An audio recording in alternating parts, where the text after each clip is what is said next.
the first time we came here. Oh, Paimon remembers!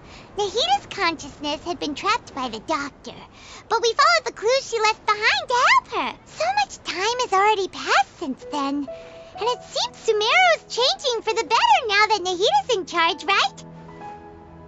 Paimon just hopes this peace will last a long time, and then Nahita won't have any more new problems to deal with. Yeah, guess you're right. We somehow always find ourselves right in the thick of it. Who knows what will happen next? Come to think of it, maybe it's all because of you.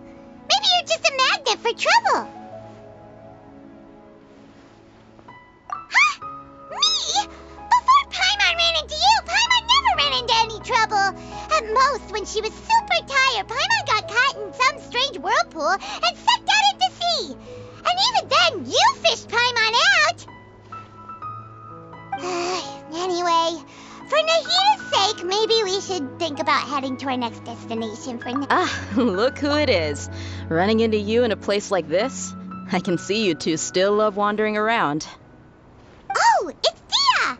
Since when are we just wandering around? We're usually taking care of some serious business.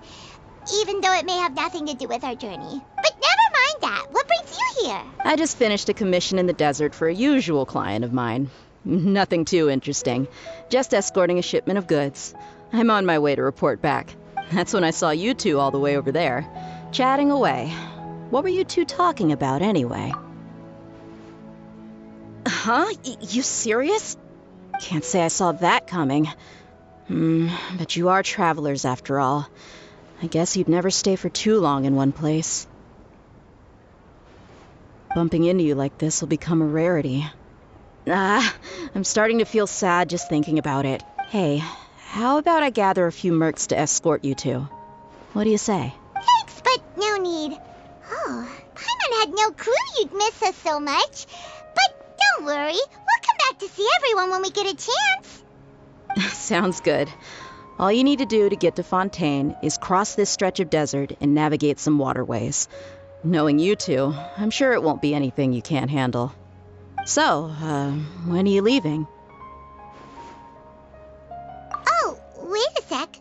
Paimon just remembered there are still a few dishes in Sumeru that Paimon hasn't tried yet. Now, where's that list Paimon made?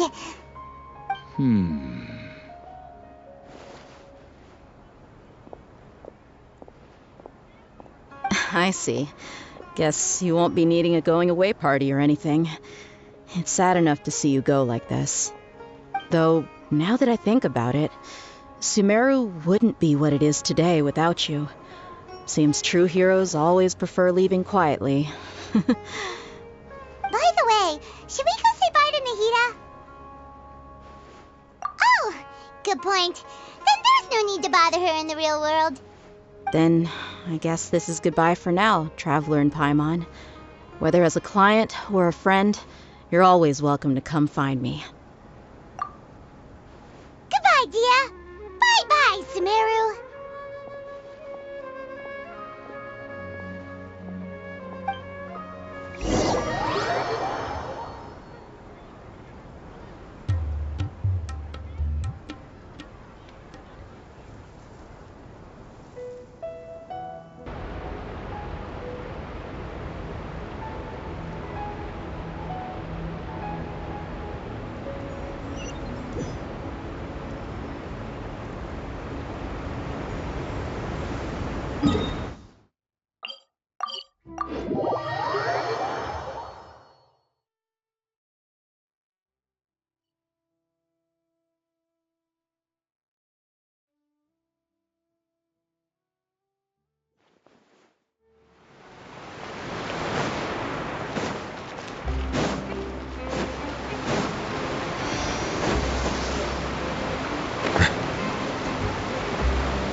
Fontaine's port. Wow.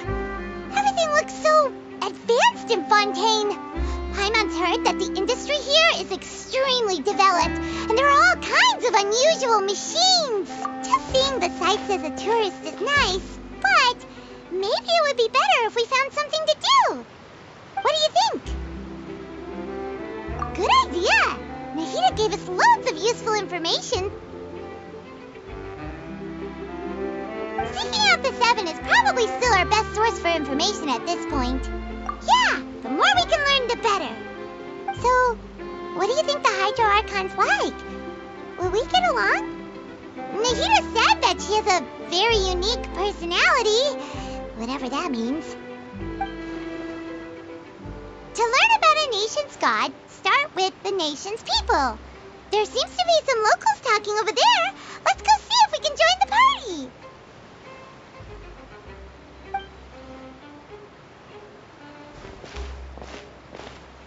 If you ask me, it's a tragedy how things ended for him. Clearly, he was a pretty decent person. Yeah, I didn't expect that kind of ending for him. I thought he would at least fight on a little longer for his family. I was expecting a sudden plot twist, but it's a pity that it never happened. Still, his story is quite the tearjerker.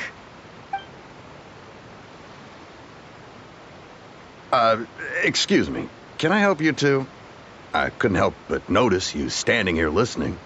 Hi. We're travelers new to Fontaine, and we had something we wanted to ask, but you seem to be really busy talking about some kind of play, so we didn't want to interrupt. Play? Oh, no. We're talking about something that really happened. In fact, it's a case that was just heard a few days ago. Really? Like a real trial? But the way you were talking about it and the words you used just now made it sound like some kind of story. Well, good tales are often based on true stories, aren't they? And what you see in reality may also be someone deliberately putting on an act while harboring ulterior motives. Whether something is true or not simply isn't that important. The main thing is whether the story being acted out on the stage is splendid enough. Oh, but it looks like you're not from around here. You probably don't know that the Fontaine Court of Justice is called the Opera Epiclese, or more commonly known as just the Opera House.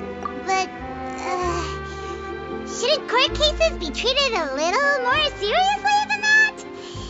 Not to question Fontaine's way of doing things, it's just that putting someone on trial is usually a very serious thing. No worries.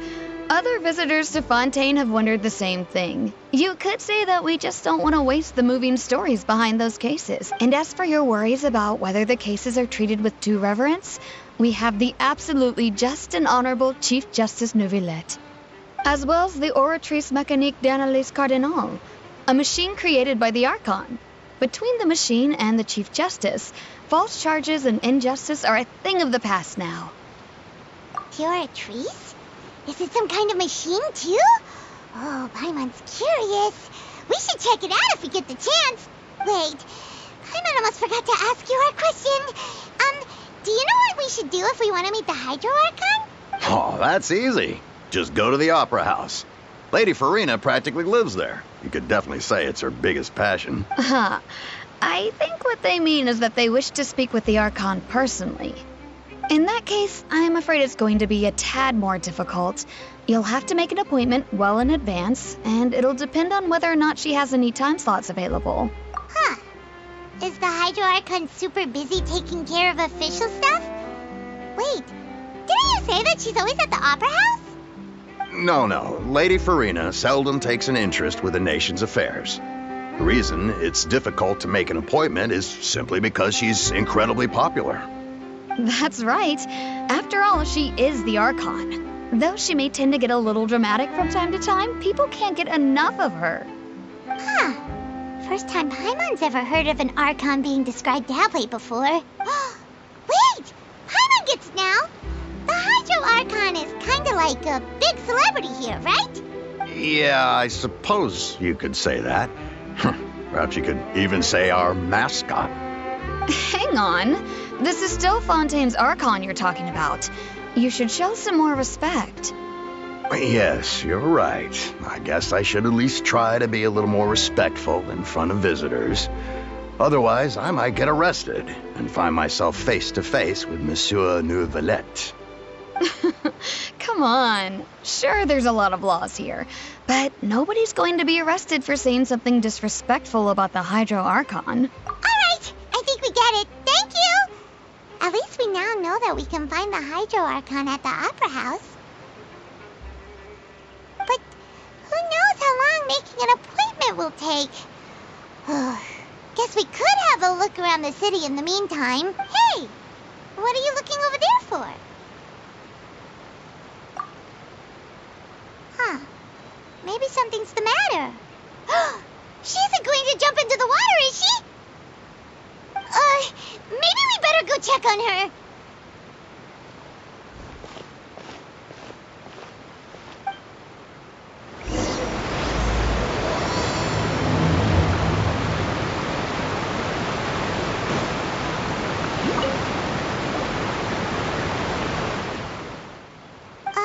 Hello there. Excuse me. Are you alright? Huh? I'm fine. Thanks. Oh, okay then. We just noticed that you seem to be worried about something. About many things, actually. But there's nothing I can do but just keep my troubles to myself. I was just reminiscing about a place my brother and I would play when we were kids. It was just atop that hill over there. See? You're pointing at the sea. Wait, are you saying that you and your brother lived in the water? No people call the waters around Fontaine a sea. It's actually just an inland lake that's filled with fresh water. And though I can still see that hill clearly in my memories, now it's been completely submerged. He would skip and jump, tossing sand in the wind. The sun shone brightly, and the air was filled with the scent of the sea. But now, the water is gradually swallowing our memories. It won't be long before it swallows us. Sorry. Paimon doesn't really get what you mean. I don't believe we've had the pleasure of meeting. Are you Lynette's new friends? Oh, and you are? Thanks for looking after my sister. She often comes here to reminisce about our childhood, that's all. There's no need for any concern. Allow me to introduce myself. I'm Linny, and this is my sister Lynette. If I had to guess, I'd say you must be travelers from abroad. Nice to meet you. Paimon is Paimon, and this is the Traveler. We just arrived in Fontaine. We were just talking with your sister. Even though we didn't really get what she was saying. I see. It's unusual for Lynette to be so willing to talk with anyone. In fact, she seldom speaks at all. I'm usually the only one she ever talks to. Oh, really? Then you two are just like us. Paimon's always the one talking for some reason.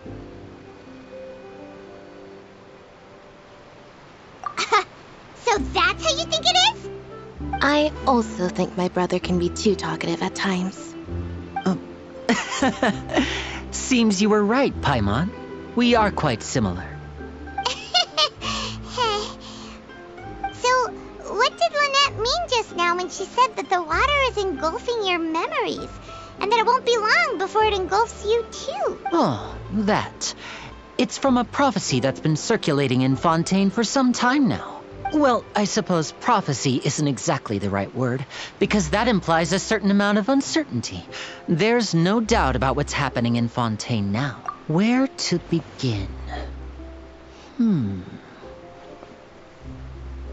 Let's put that question on hold for a moment. We still haven't formally greeted each other yet, have we? Did all the introductions earlier not count? Hello, Traveler.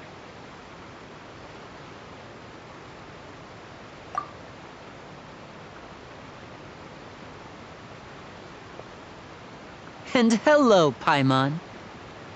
Hey! Why didn't Paimon get a handshake? You're not poking fun at Paimon, are you? Please, don't take offense. Just consider it a sort of etiquette we have here in Fontaine when making new friends. You should remember it. It might prove useful. Oh, all right then. Well, Paimon's just happy to have a local friend now. by the way, we were just getting ready to go to the Opera House to meet the Hydro Archon. Would you be able to show us the way? So you're going to see Lady Farina? No problem at all. In fact, I was planning to go to the Opera House later myself. I'll gladly take you once I finish things here. Please follow me.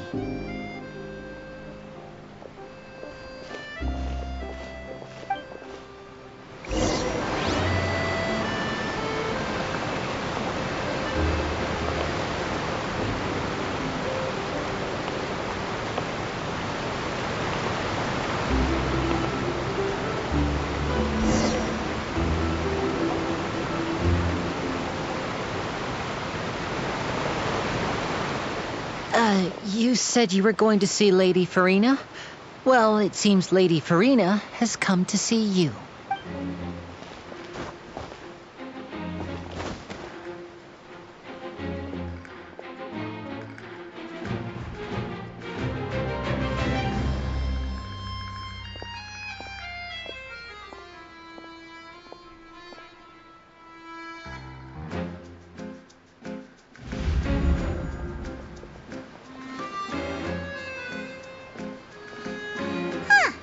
So, she's the Hydro Archon?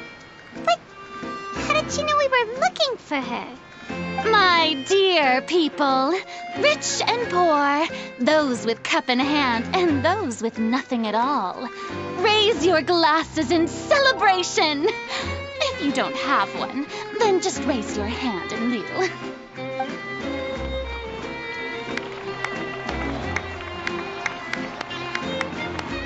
As you can all see, two unfamiliar travelers have arrived in our nation.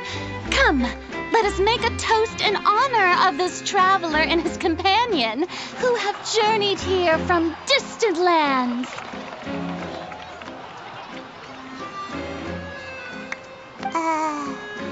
Is she talking about us? I've long heard of the turmoil and chaos you've left in your wake as you visited other nations, but I welcome you nevertheless. No, I have come to receive you personally. Fear is for insignificant cowards. I am a god, and I will never entertain the notion of such meaningless wariness. You can be rest assured, I see clearly your sincerity. Of course, seeking an audience with me is the most sensible thing to do. It will allow you to truly behold my power and witness my authority. Intelligent people always gather under the correct banner. I, Focalor, hereby welcome you to the nation of Hydro and acknowledge the value and significance of your trip. Now, you may rejoice in this. Yeah, Paimon still can't believe it. Feels like we've only been here for a few minutes. But the Hydro Archon's entrance was, how should Paimon describe it? A little over the top? Miss Hydro Archon? How did you know we were coming? I see. As Outlanders, you inevitably lack even some of the most basic understanding. Don't forget that even the gods can be divided into the mediocre and the excellent. I suppose it's only natural for you to be awestruck by my abilities. You had best stop and consider.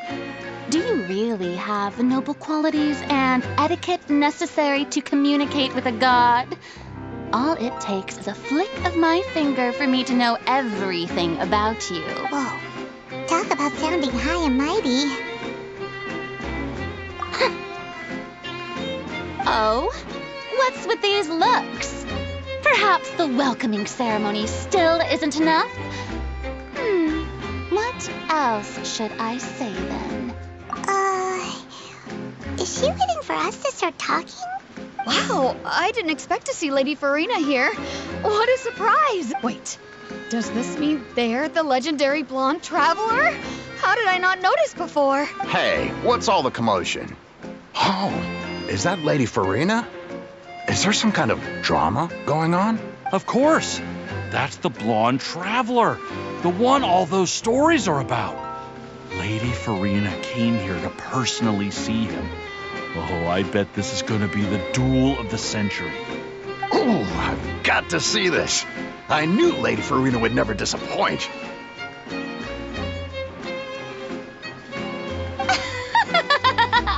Yes, but don't get too excited now.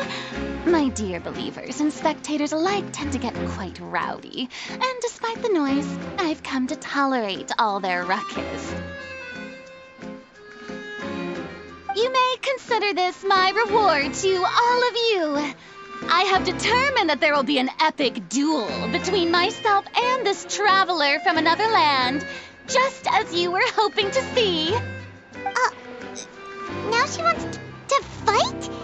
Aren't we getting a little ahead of ourselves?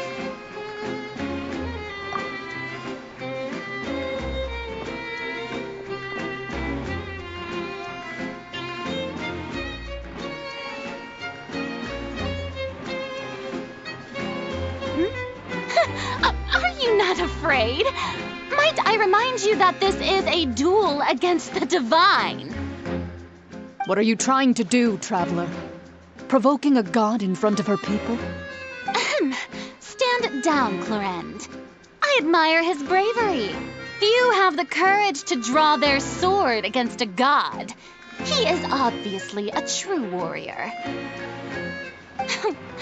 Unfortunately, people nowadays only crave to be thrilled, and a mere duel will not slake their thirst for excitement. Yeah, she's right. Just a duel wouldn't be all that interesting. On Araneus, criminals are always requesting duels to defend their honor. I'm getting a bit old, to tell the truth. You see. Then, as the god of justice, I shall face this traveler in another kind of duel. A duel in court! Right. This is Fontaine, after all. Such a grand opera house, it would be a pity not to use it. Why do you care so much about the crowd's reactions? Seems you've spent a little too much time in the opera house. Besides, how exactly do you plan to have a duel in court? You mean you're going to put him... Oh, according to Fontaine law, no one is permitted to release any flying objects within Fontaine city limits during the first 3 days of each month. You are clearly guilty of violating this law, no? Oh, so that's what they've done wrong. That's our Lady Farina. No one knows the laws of Fontaine like she does. You call that obvious? What kind of law is that? Wait, flying object? You mean Paimon? Precisely! Now, if you two have no objections, then in the name of the Hydro Archon, I order your arrest. My apologies, Lady Farina. I don't mean to spoil the fun, but if you would allow me to interject, I don't think that Paimon here meets the definition of a flying object. You tell her, Linny! Finally someone who's not crazy. How could anyone call Paimon a flying object? Great magician Linny, my beloved citizen. I'll permit you to object, but how exactly do you plan to prove your claim? As a magician who just rained on your parade, I naturally should shoulder the responsibility of saving the show. So, with such an audience gathered here, allow me to perform a trick for everyone.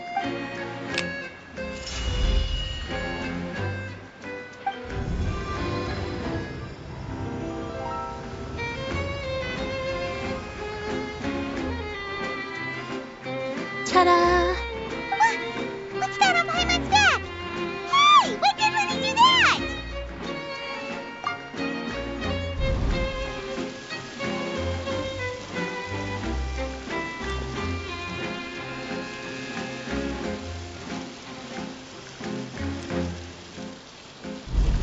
There.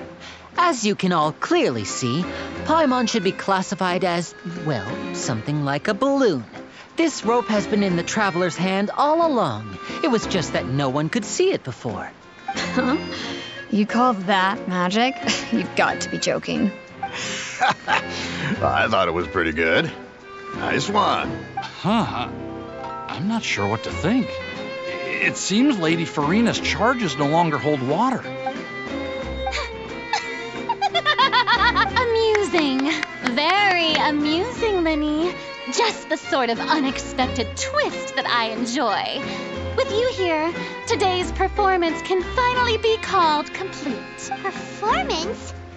You see all this as a performance? In which case, consider the matter of your trial resolved. The god of justice will not bring charges against an innocent person. But when there are valid grounds, I will not only judge travelers from abroad, but even the gods of other lands. I look forward to seeing your upcoming performance at the Opera House, Mr. Linny and Miss Lynette. That's enough for now. Toodaloo!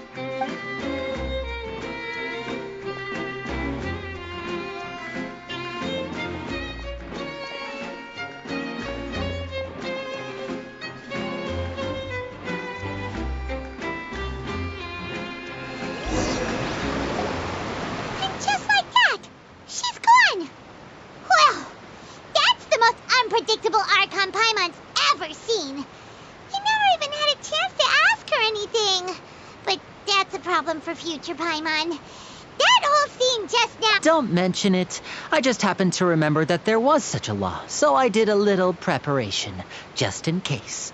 I didn't think it would actually come in handy. So, now do you see what kind of god Lady Farina is? She can be a bit confusing at times, but she is still amenable to reason. Anyway, Paimon had no idea you were a magician, Linny. It sounded like you'll be performing at the Opera House, right? I just know a few simple tricks I use to make a living. Lynette is my assistant. It will actually be my first time performing on the most prestigious stage in Fontaine, the Opera House. But isn't the Opera House where criminal trials are held in Fontaine? When there are no public trials being held, the Opera House hosts a variety of other performances. To the people of Fontaine, the line between a trial and a performance can be a little blurred. And speaking of performances, I would be remiss to forego this opportunity gifted by fate. Might I invite the two of you to see my performance? My brother's always excited to make new friends. Oh, sure. We don't really have anything to do now, and we wanted to go to the Opera House anyway. Splendid. In that case, why don't we go together? I'll show you the way. I just have something to take care of first. You really mean it? Then I'll take you up on your offer. This is a magical item known as a magic pocket. Perhaps you can help me distribute them to the people here. Huh? What are they going to use it for? About that... You asked me before about the prophecy, right? Let me start by telling you a little more about what it entails. I'm not sure exactly when it began, but a prophecy has been circulating around Fontaine. It says that every person in Fontaine is born with sin. No matter how the nation of justice holds trial after trial, this sin cannot be absolved. Until one day, the water levels in Fontaine will rise, and the sinful people will slowly be drowned.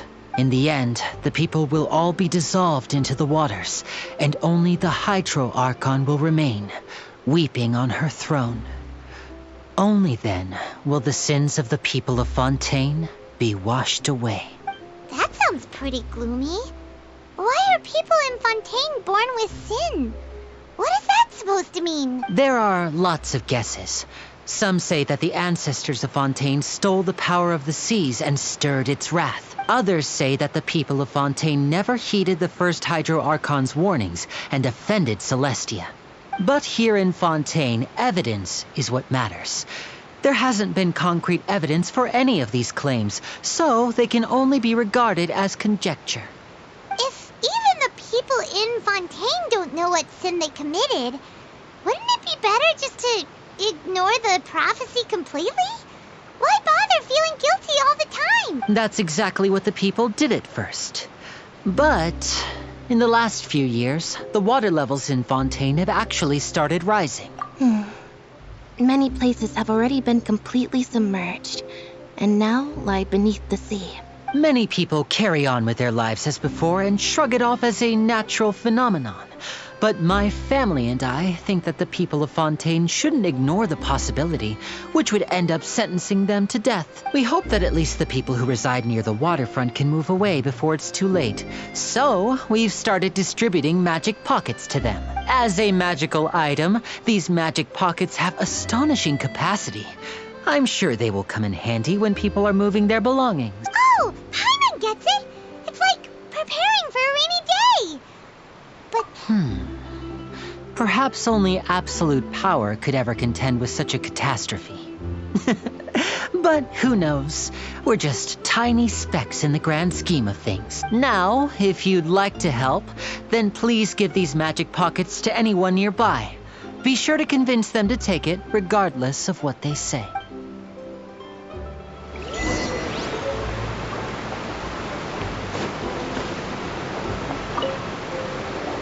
What's this?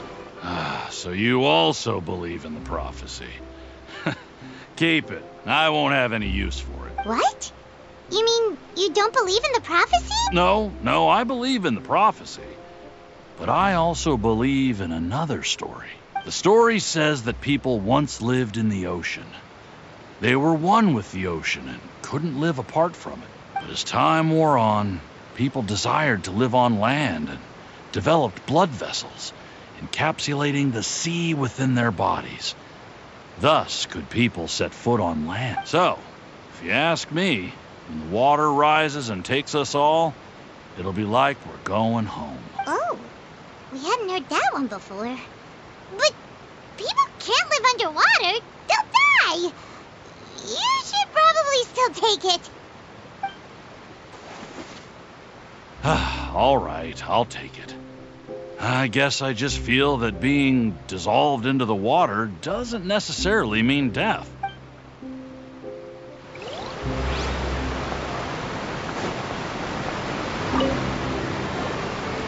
So you're the blonde traveler that everyone's been talking about. My apologies for not recognizing you earlier. Oh, a magic pocket? Seems you really thought of everything. I guess it's better to prepare for the worst and hope for the best. Thanks. Please, also thank the magician on my behalf when you get the chance.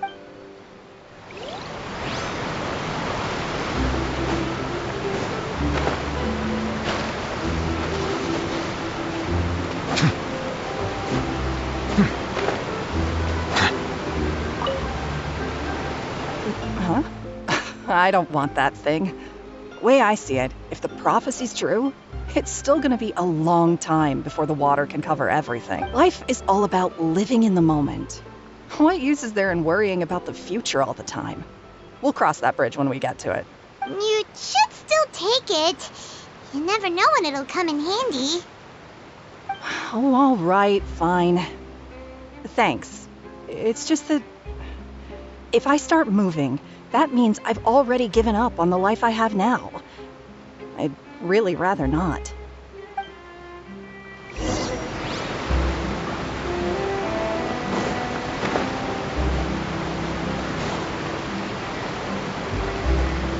Oh, you already handed out all of the magic pockets? That was fast. So, what did people have to say? I bet you heard some, interesting opinions. Yes, but that will change once disaster strikes. I know they'll change their minds, so it's only right to help them prepare. Is there anything else you need to do before we leave? Yes, one last thing. I have the magic pockets made by a workshop in the court of Fontaine. Since we're out and about, I was thinking about bringing him some more materials. So, you want to collect materials? Just tell us what the materials look like and we'll help. Many hands make light work. Oh, that would be much appreciated. We'll need some Romaritime flowers. I remember seeing them near the waterfront on the east side of the harbor.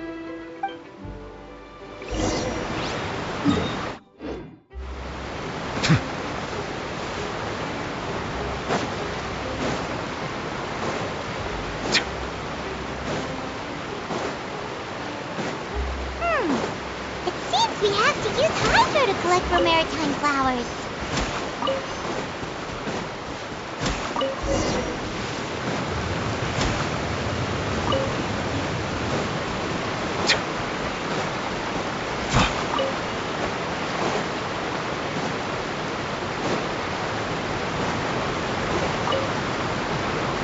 You made quick work of that. I can tell you're an experienced traveler.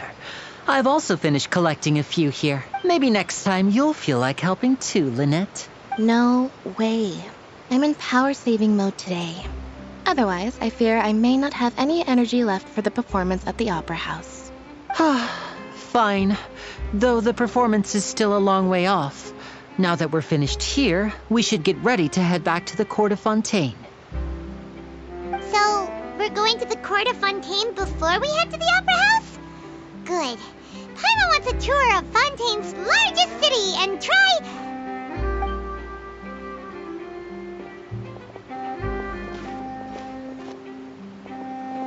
Wait, shh. Have you noticed that person over there? The young girl. Huh? What's wrong with her? Paimon didn't notice anything. She's obviously a thief. Magicians and thieves practice similar methods. We divert attention, and a distracted audience is one that won't discover what you're really doing. Watch her movements carefully.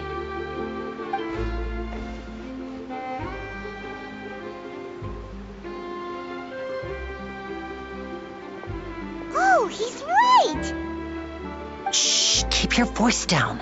We need to think of a way to catch her, but it seems she's very alert. Perhaps we should split up. You two can ride the lift over there and wait up top. I bet that'll be her escape route if she tries to run. All right, let's go.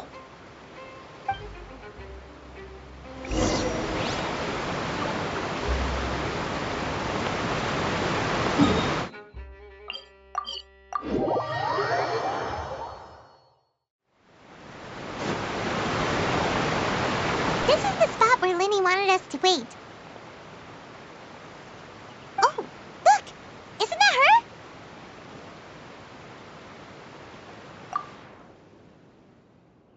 Oh no! Did she notice us? She started running the other direction! What should we do? Should we chase her? You're right. She might also be trying to lure us away.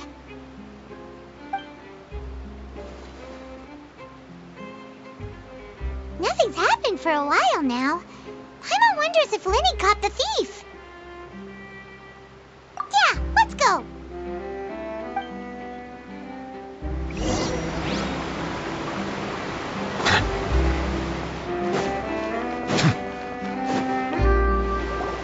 Are you sure that's all she took? You should check to make sure you're not missing anything else. No, that was all. Oh, I can't thank you enough. I didn't notice a thing earlier. Anyway, I should be going now. Thanks again. Oh, were you returning what the thief had stolen? That's right. Pity I wasn't able to catch her. She distracted me by dropping the thing she stole on the ground. By the time I looked back, she was already gone. I saw the general direction she went, but Linny twisted his ankle, and I needed to make sure he was okay. Oh, did you get hurt, Linny? I'll be all right. It's just a twisted ankle, that's all. In fact, it's feeling better already. If you want to play at being a hero, at least try not to get hurt doing it. Imagine what would happen if you managed to derail our performance as a result. You're right. Sorry, Lynette. I have to admit that the thief was even more skilled than I had anticipated. But at least we were able to get the stolen items back, so it wasn't a complete failure. What a slippery little thief. Guess things turned out all right in the end, though. Linny's initiative paid off. All right, let's put this little detour behind us. We should go to the court of Fontaine now.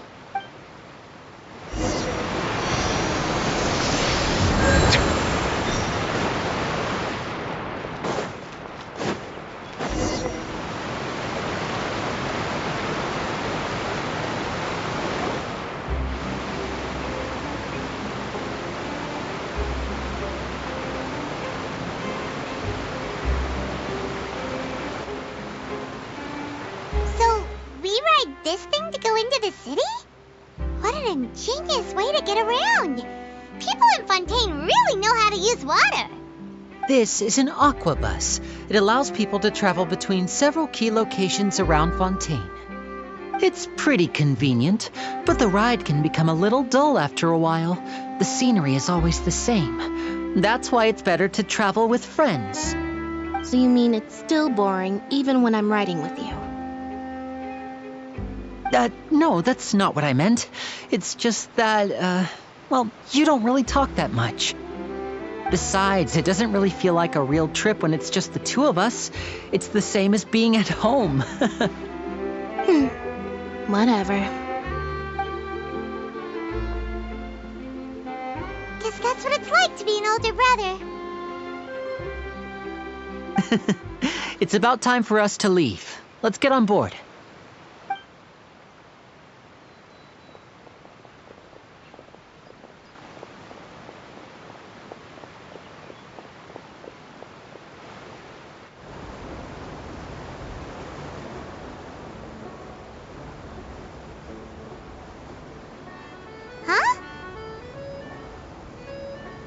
What? Traveler! Paimon! Charlotte! Oh, I never guessed I'd bump into you while riding the aquabus. In the story of my life, this is big news. What are you doing in Fontaine? I didn't hear anything about you paying us a visit. Yeah, it's quite the coincidence, but as travelers, we're always on the move. It's not surprising that nobody knew we were coming. Though we still have no idea how the Hydro Archon knew about us. Oh, let Paimon introduce you to our new friends! Oh, no need for introductions, Paimon. I would recognize the great magician Linny and his assistant Lynette anywhere. I wouldn't be much of a reporter if I didn't know who they were. It's a pleasure to meet you. I'm Charlotte, a reporter for the Steambird. Nice to meet you. From the Steambird, huh? We've often relied on your paper to promote our performances. It's an honor to meet you. Now that everyone knows each other, Fontaine suddenly doesn't feel like such an unfamiliar place. So, what have you been up to lately, Charlotte? Any big news? Not too much. When there isn't any breaking news, I mainly cover the trials at the Opera House. You could still manage to keep readers' attention as long as you tell things from a clever enough angle, even if it's the same old topics. For example, reporting on how a scammer once deceived vulnerable girls into relationships, or how a financial criminal was once so poor that they ate a single piece of bread for 5 days. You're right. Seems you know me pretty well. What I'm really after is exclusive, sensational news pieces that could shake the country. These smaller stories are a waste of my talents. Oh, I just remembered. I've been following a case lately. Well, a series of cases, actually. You mean the serial disappearances of young women case? That's right. These stories are the talk of the town right now, and it's probably the most mysterious case we've ever seen. If I'm the first with a draft ready to publish when the case is finally cracked, and it's the headline story in the Steambird, oh, when that happens, I bet all the other reporters will shed tears of envy. I've already gathered all kinds of materials. I just can't wait for the truth to be revealed.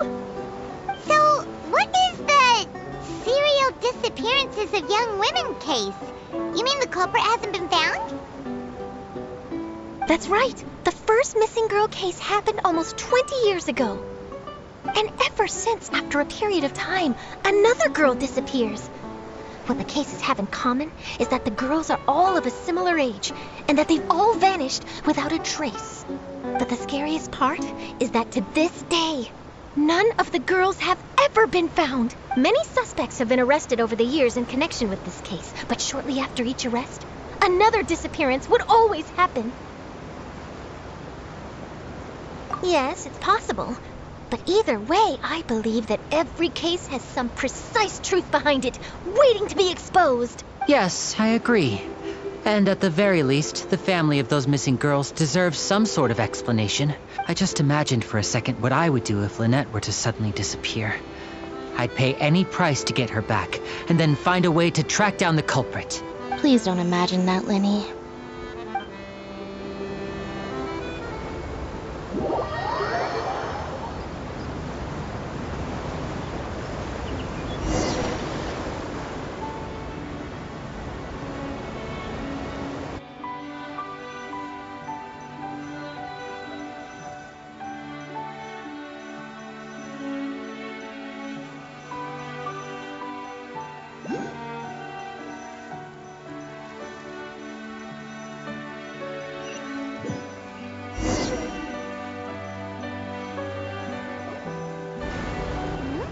Hey, we're almost there! Look!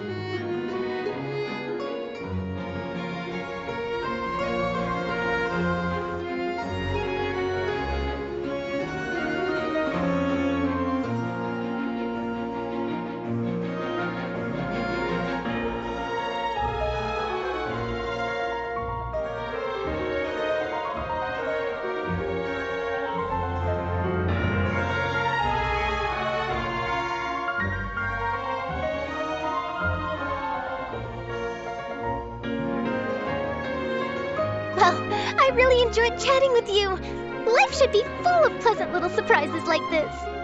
Yeah, us as well. The ride went by too quickly. I have an interview to get to.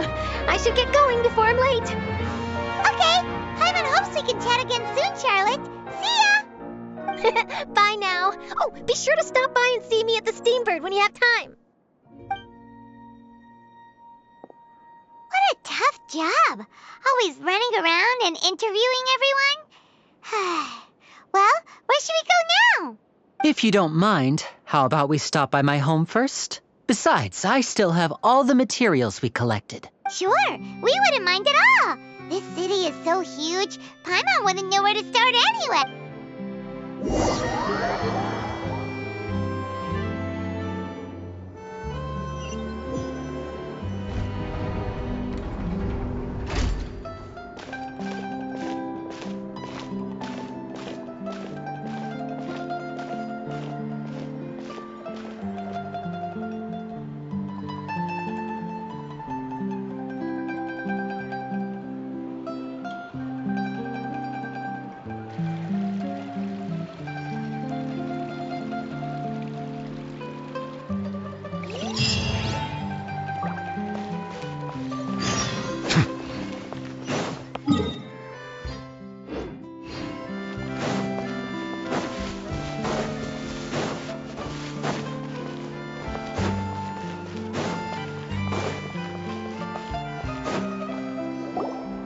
This is our current abode.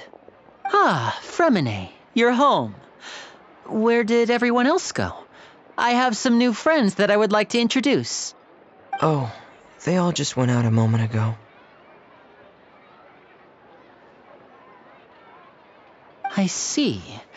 Everyone is getting busier now that Father will be returning soon. I suppose that can't be helped. Allow me to introduce you to my little brother, Fremine. He is a phenomenal diver.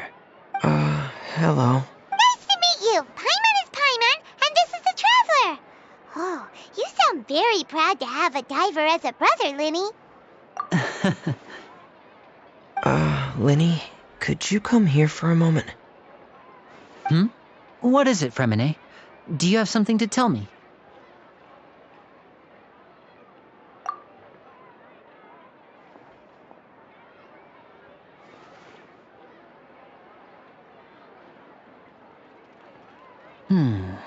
Okay, I see. Is everything all right? Oh, it's nothing. We were just discussing a little housework. Sorry for the interruption. Oh, before I forget, the Traveler and I collected more materials to make magic pockets. Were you able to get any, Fremine? Yes, I went diving and gathered lots of materials. I was about to give them to you. That's our Fremine, always quick with the underwater work.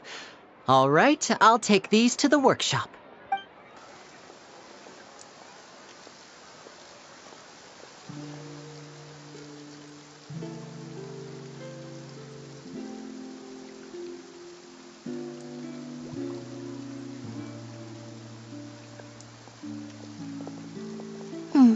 Looks like rain. Oh, you're right. But wasn't it clear and sunny just... I'm afraid that's just how it is here. It often rains on days where there are trials being held in the Opera House, but don't worry, it'll clear up soon enough. What's wrong, Fremine? There's a legend about the rain that I tend to believe. It's said that a dragon of water once resided in Fontaine. Though we don't know where the dragon went, every time it weeps, the skies will cloud up and pour out rain.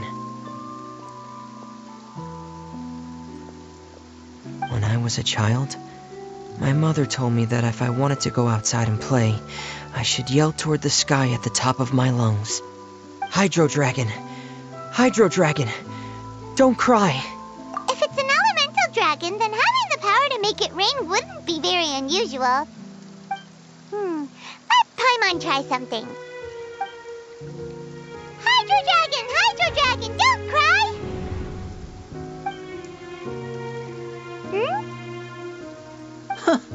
Doesn't seem to be of any use. It is just a legend after all. You know, you might be a more popular magician if you understood the concept of romanticism. Or could at least play along. Sorry, it might be because we've never met the Hydro Dragon. Perhaps it can't be comforted by the words of strangers.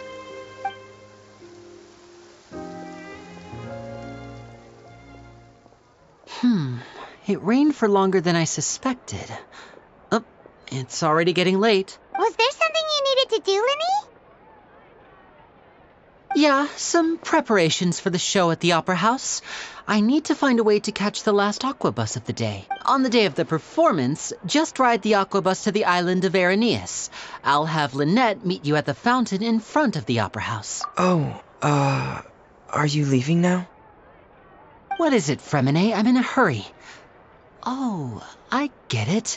You feel nervous delivering the materials for the magic pockets, is that it? Perhaps we could trouble the Traveler to help us take these materials to the Beaumont workshop and deliver them to the owner there? I'm afraid that Fremine can be quite introverted, and the boss there tends to be pretty talkative. Fremine has always been a little afraid of her. No trouble at all. Don't worry, we're on the case. Sorry for the inconvenience. I'm quite useless when it comes to such tasks. I'll think of a way to make it up to you. Oh, no need. This will be a walk in the park for us.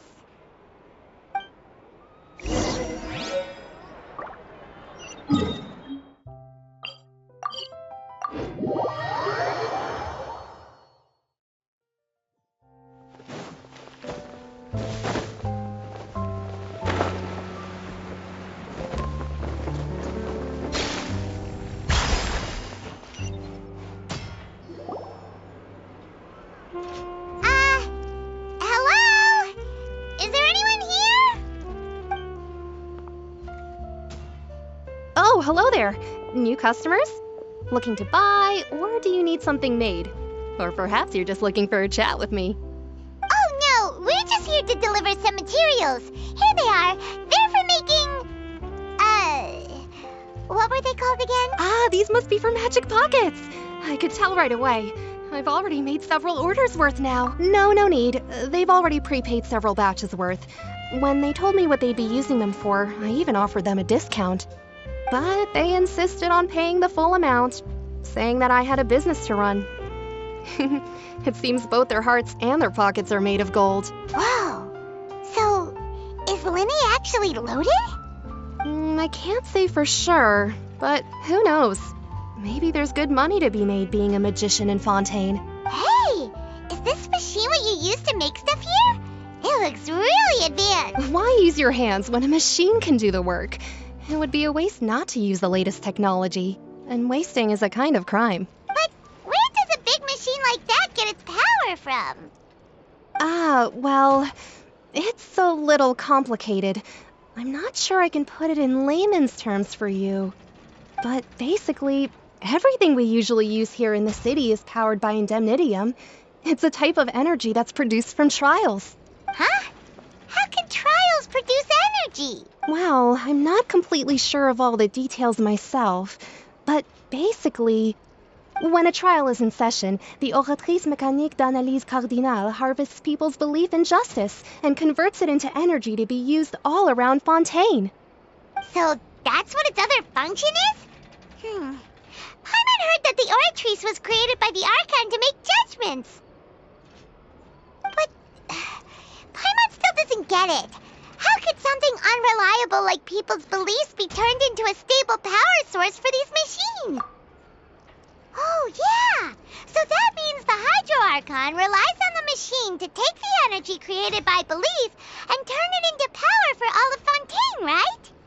Even though I've never heard anyone really put it that way before, it sounds like it makes sense. Besides indemnitium, we have another type of energy called pneumosia. It isn't produced by the power of the Archon, but it is unstable by nature. Even now, it still cannot be widely used by civilians. I thought I'd find you hard at work, but here you are chatting the day away. Since you're already talking, I'm sure you wouldn't mind a few words with me. You again? Didn't I already promise you that I'd have the more I owe to Confrérie of Cabriere by next month? Why are you hounding me now? Yeah, but how do we know that you won't go running off by the end of this month? I want 50% today. Wait, no, 70%. Huh? You... Seems business isn't so great for the workshop. We've already finished our job and delivered the materials. Maybe now's a good time to leave? Hey, hold on.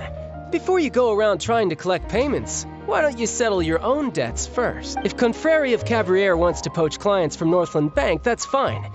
But I'm afraid you still owe the bank a hefty sum of mora. So why don't we work things out between us first, before you get back to your little conversation here? You're from Northland Bank. But we said we'll pay everything we owe next month. Why are you hounding me now? Traveler, Paimon! I didn't think I'd run into you here in Fontaine. What are the chances? We're surprised to see you too. What are you doing here in Fontaine? You didn't want to stay in Snezhnaya? Long story short, I've already been in Fontaine for some time now, and honestly, things have been pretty boring. But it seems that fate brought our paths together today. Not only will I have some good friends here now, but ones who always seem to find trouble. Either way you look at it, it seems things are going to get a lot more interesting now. Pretty sure we'd want to avoid anything that you'd find interesting. Besides, our trip here has gone pretty well so far. Right, Traveler?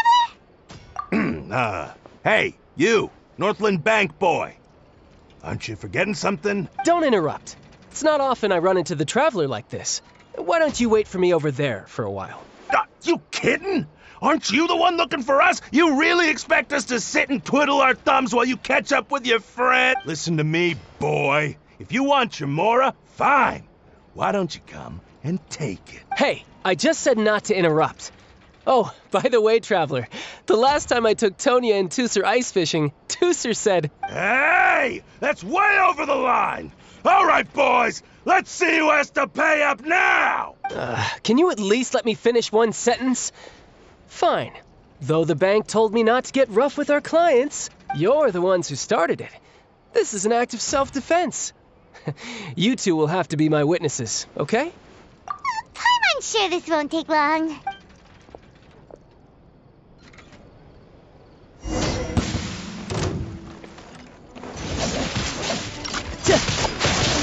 Brace yourself. This is gonna hurt.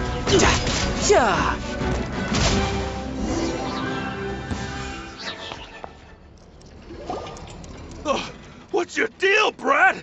How are you so strong if you're just a staffer from Snezhnaya's Northland Bank? Wait, don't tell me you're... Oh, now you notice. It's a little late, don't you think? Just make sure you understand that you don't mess with Northland Bank. Got it?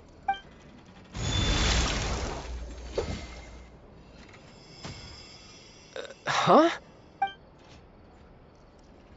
Now's my chance!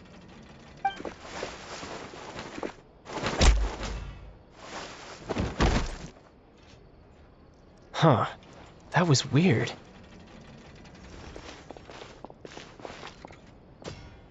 I'm not sure.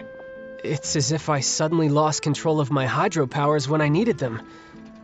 Maybe there's something wrong with my vision? Strange. How could that happen? First time Paimon's ever heard of someone losing control of their vision. Never mind. It doesn't matter. If I want to stay sharp, I shouldn't be relying too much on my vision anyway. Besides, I always have my delusion in case I need it. So what are you doing in Fontaine, child? And don't say it's work for Northland Bank. Well, I guess it's because I've been in a bad mood lately. Huh? What kind of reason is that? Wait, since when do you feel down about anything? I don't know. Maybe I still have a lot to learn about myself. But recently, there seems to be some sort of restless power stirring inside of me. And I don't know why, but every now and then I feel like I'm in a terrible mood. Maybe you losing control of your vision just now is connected with that power you're feeling inside. That is a possibility. I can't remember if I ever mentioned it before, but when I was 14, I fell into some unknown abyss. It was during that time I learned nearly all of my abilities. The one who took me under her wing and taught me was named Skirk. She was always quiet and very mysterious. Nobody knew where she came from or what she had been through, and she was always very strict when teaching me combat techniques. One time, I asked her why she was willing to take me on as an apprentice. From what I could make of her answer, it was because I had awakened it, and traces of it remained on me. She said that all my combat training would be useful in the future. But what is it? What did you awaken? She never explained that. But my guess is that it's related to a dream I saw when I had just fallen into that abyss. In my dream, I was in the deepest depths of the sea, and the boundless seabed was all around me. But in front of me appeared a whale that was so massive, I felt like I couldn't breathe. A whale? Oh, that sounds familiar! When we fought against you before, you summoned a huge whale that seemed to leap at us. Is that the one? That's just an abstract form of a whale that I create using my elemental powers. It takes that shape because the scene I dreamt of the whale has always been stuck in my mind. I'll never forget it. So you used the whale as inspiration for one of your moves? Huh. Seems a little twisted to Paimon. So why don't you just go ask your master? Maybe she knows the answer. You make it sound so easy. Ever since the incident I experienced there, I've never stopped searching for Master Skirk and that unknown abyss. But it's been years now, and I've still found nothing. There isn't even a trace of the place where I remember falling into the abyss. Oh, it sounds like some kind of ghost story. Yeah, I'm out of leads at this point, but there's nothing more I can do. It seems that strange encounters in this world tend to be elusive like that. Oh, seems the time really flies when I'm talking with you. I just remembered I have somewhere else I need to be, so I should get going. What? More work for the Northland Bank? No, it's more of a personal appointment. Lately, I've been sparring with some of Fontaine's official champion duelists whenever I'm feeling bored. Official champion duelists? You mean it's their job to duel? Yep. In Fontaine, before a criminal goes to court, they're given one chance to defend their honor by requesting a duel with an official champion duelist. The champion duelists are all powerful fighters selected from among the nation's best. And the duel itself is a no-holds-barred fight with no specified stopping point. So engaging in such a duel is regarded as a symbol of defending your honor. If a criminal manages to win the duel, they'll be acquitted. But if they lose, they'll have no choice but to stand trial. And the worst-case scenario is that you're simply killed in the duel. Though it's rumored that Fontaine has a death penalty, from what I can tell, no one has ever been officially sentenced to death. So really, the only people who opt to duel are those who have suffered a grave injustice in being accused, or those who greatly value their honor. Otherwise, why gamble with your life? So, do many people actually get out of their trials by winning the duel? Apparently, it's exceedingly rare for anyone to actually win. Fontaine probably enacted this system as a way to show that the nation respects the honor of its citizen. Besides, none of the champion duelists are to be trifled with. Which is exactly why I was itching to face them as soon as I got to Fontaine. Apparently the one I'm meeting today, Clorinde, is the strongest of the champion duelists. I had been asking her for some time before she finally agreed to face me today. Well, that's child for ya. Oh, before I forget, I want you to have this. Huh? Your vision? You're seriously just giving it away? I'm just worried that it could become uncontrollable again. I'd be pretty upset if it got in the way of my duel, so I think I'll be better off without it for now. Besides, I just need you to hold on to it for a short while. I'll come retrieve it when I have some time later. Paimon knows what you're up to. You just want an excuse to come talk to us again, don't you? Whatever gave you that idea?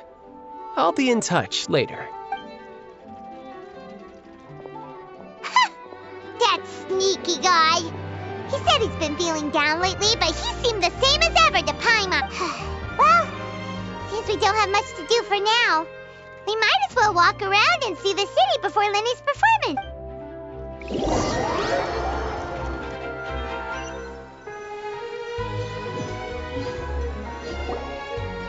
Wow!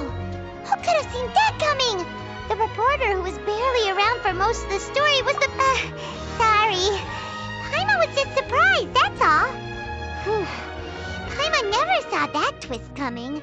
The whodunits here in Fontaine are a lot different than the light novels you see from Yai Publishing House. Both have their merits, but Paimon thinks this style of novels are more...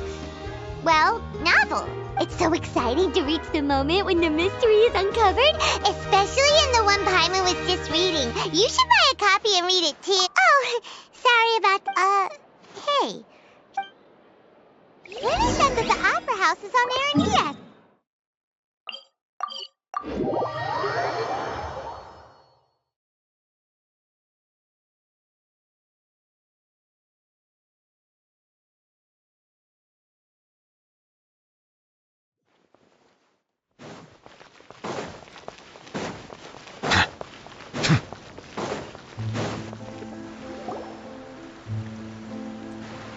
Whoa!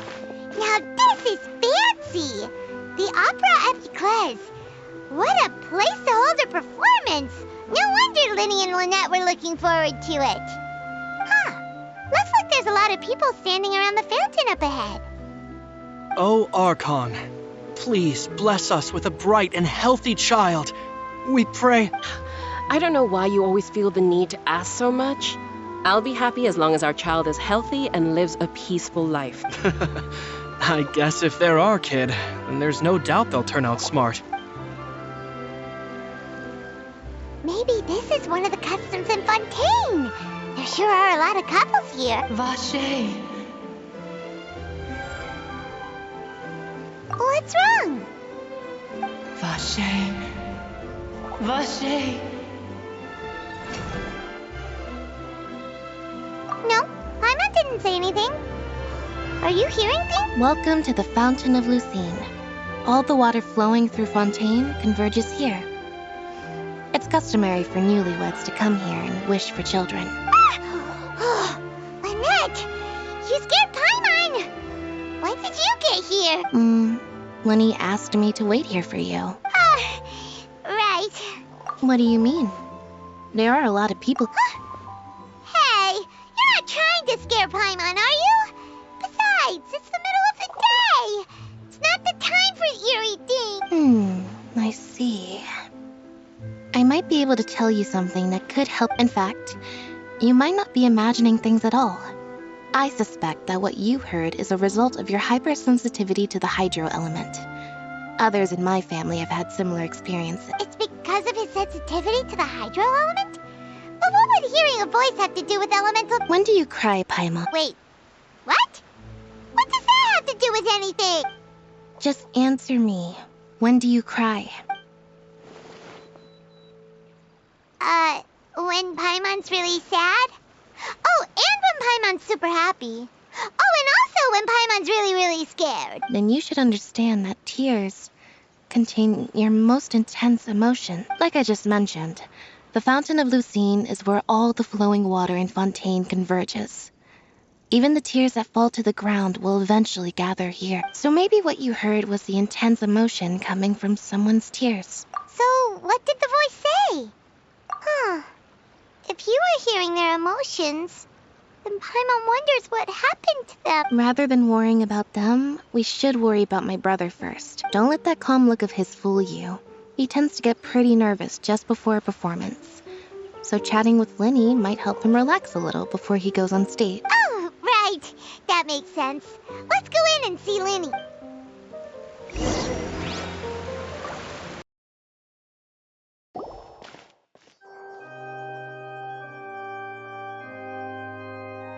Ah, Traveler and Paimon. Good to see you. I knew you two would come. Are you kidding? We wouldn't miss it for the world. We've been looking forward to it. I can tell, judging by how early you've arrived. But you're actually right on time. The audience still hasn't started entering the venue yet, which means now is the perfect chance for us to take you to the best seats in the house. Wait just a moment. I'll fetch the tickets.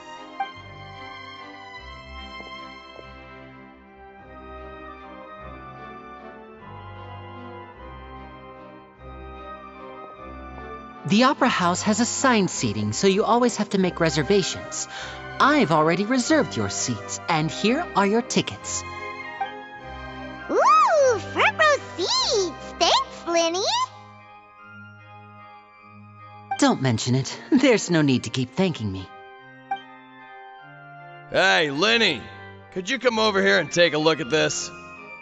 Oh, I'll be right there. Seems there's an issue with the stage props over there. That's Cal, my assistant, calling me. I'll go lend him a hand. Yeah, we'll just go to our seats. You go ahead, Linny.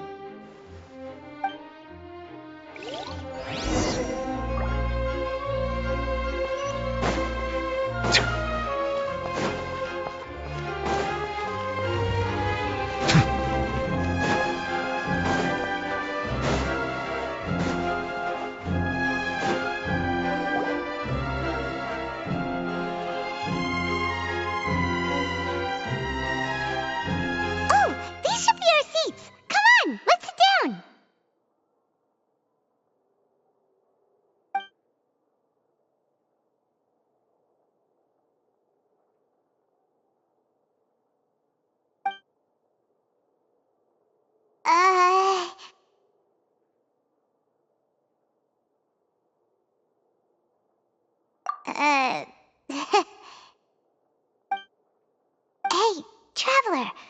Maybe we should strike up a conversation with the person next to us. Since we're sitting together and the rest of the place is practically empty still, it's kinda awkward if we don't say anything. Oh, you little...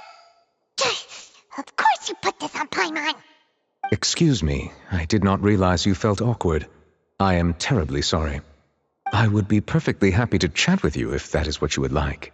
Oh, so you heard all of that, did ya? Boy, you sure have good ears. Paimon thought she was keeping her voice down.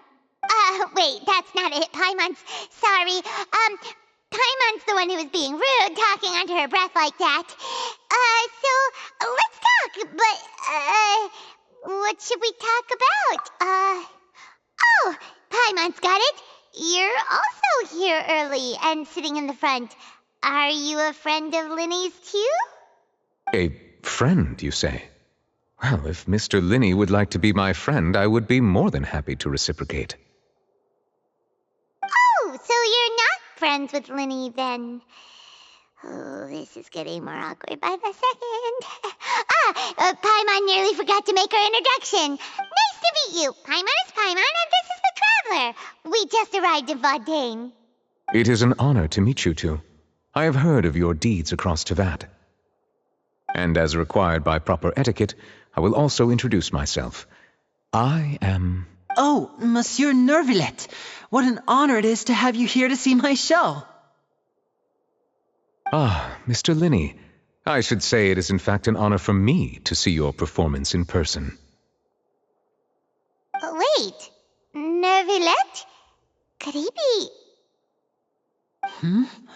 I saw you all chatting just now, but it seems you still don't know who Monsieur Neuvillette is. Allow me to introduce you to Fontaine's Chief Justice.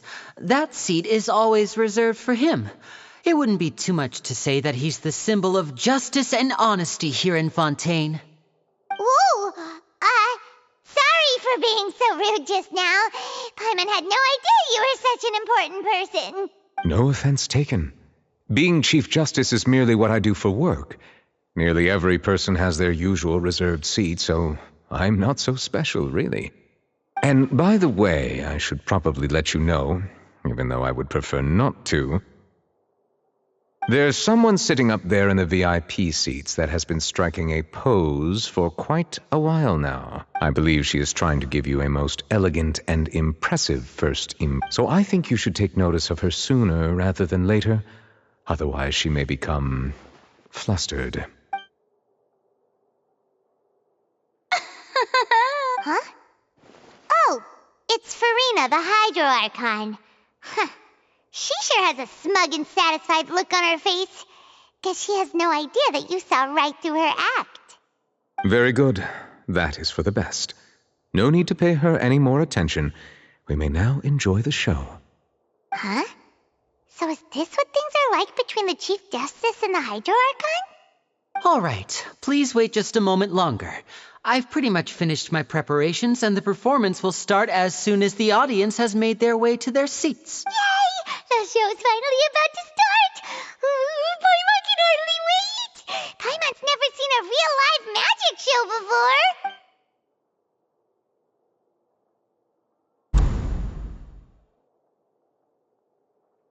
Oh! They're dimming the lights! The show must be starting! Sorry. Paimon will try to stay quiet. Welcome, one and all, to the Opera Epiclese. I am the star of today's show, Linny. And over here is my sister, Lynette, who will be working as my wonderful assistant. Please, let's give her a warm welcome. Hello, everyone. I know she may seem to be a little sleepy right now, but that's just a sign that she's nervous. Whatever. Now, some of you may be thinking, two vision holders who can freely manipulate elemental powers performing magic is not true magic at all. So, I would like to take a moment to assure you that elemental powers will have nothing to do with what you will witness on the stage today.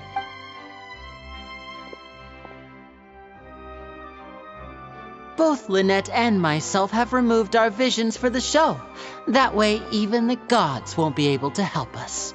Oh, good point. That's what makes the show real magic. Now, without further ado, let the show begin. Lynette will now exit the stage to make some preparation. I know you might miss her, but don't worry. She'll be coming right back on stage momentarily. Perhaps in an unexpected way. I'm sure she'll be stealing the spotlight soon enough. Oh, and before I forget, there's one more thing I should say. You never know what can happen in the blink of an eye. A magician's greatest skill is making things disappear or appear. The possibilities are endless.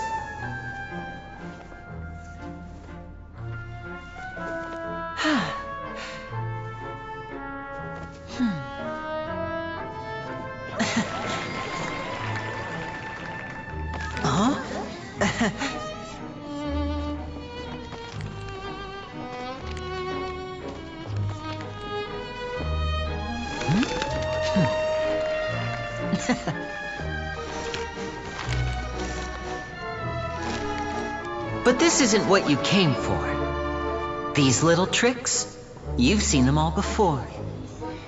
So it's time for something truly extraordinary, don't you think? This one's a little tricky.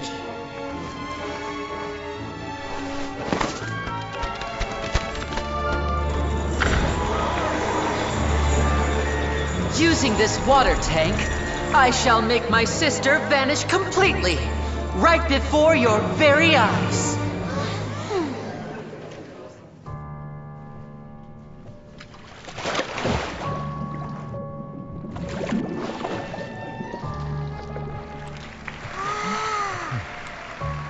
It's actually quite simple.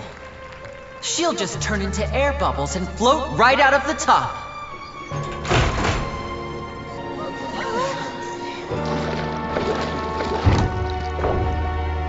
Oh no! I told them to check all the props carefully. With the lid on, even air can't escape. An amateur magician would be getting very nervous right around now. Luckily, it's me on stage, so let me show you what a true virtuoso can do.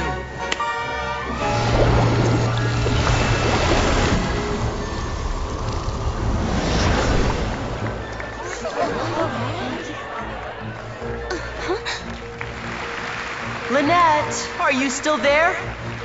Don't go too far. We don't want to use up all our magic. Hi, I'm back. Uh-huh.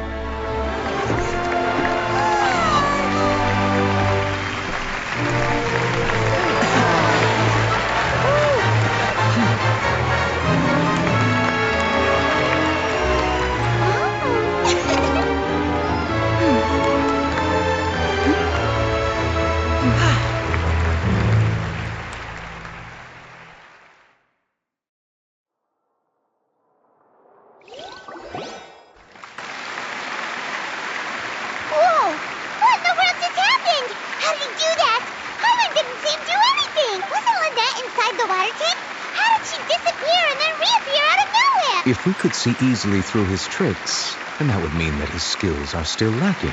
To appreciate magic, you should focus on the show happening on stage, rather than getting caught up in trying to see that which has been intentionally hidden. That's right. Paimon couldn't believe her eyes when Lynette reappeared. Amazing! Thank you everyone. I'm glad you enjoyed that performance. But our magical journey has only just begun.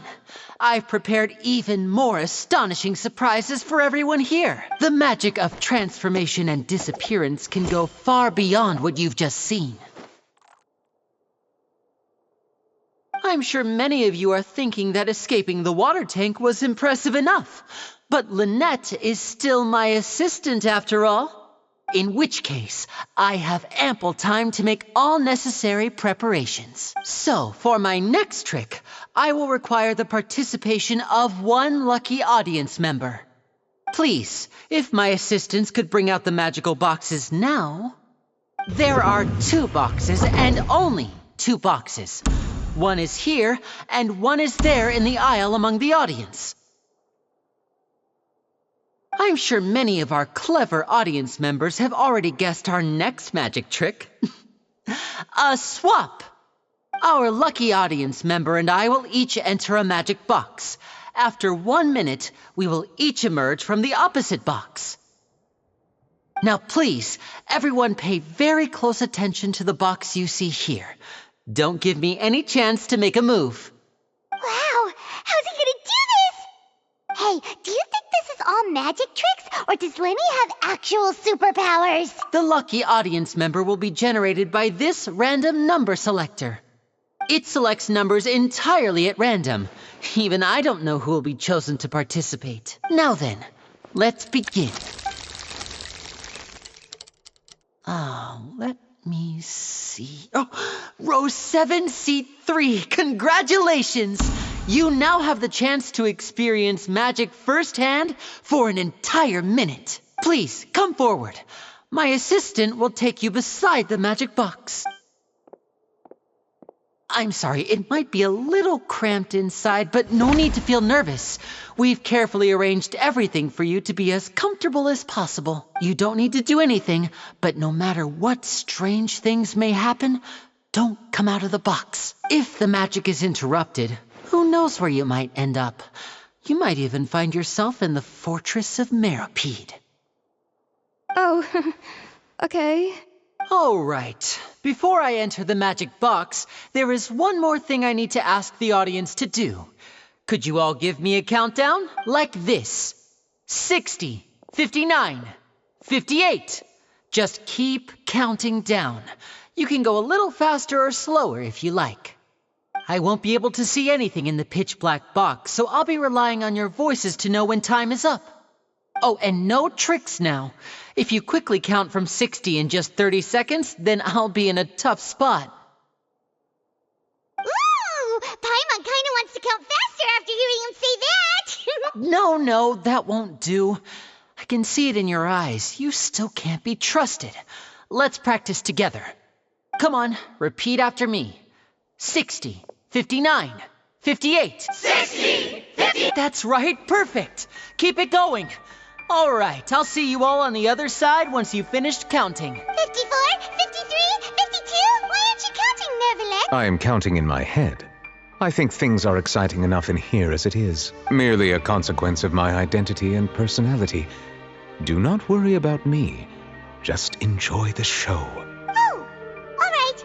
You looked so serious that Paimon thought you might be feeling uncomfortable or something. 40, 39. Mr. Linney, are you all right in there? Yes, I'm fine. I'm just double-checking the direction of the magic. It would be a disaster if we get sent to the wrong places. For example, midair right above the audience. Even though he's saying that, Lenny doesn't seem nervous at all. What was that noise? Did you hear it too? Not sure. Anyway, it doesn't seem like anyone's worried about it. 25, 24, 23. What's wrong, Mr. Linney? I can still hear you moving in there.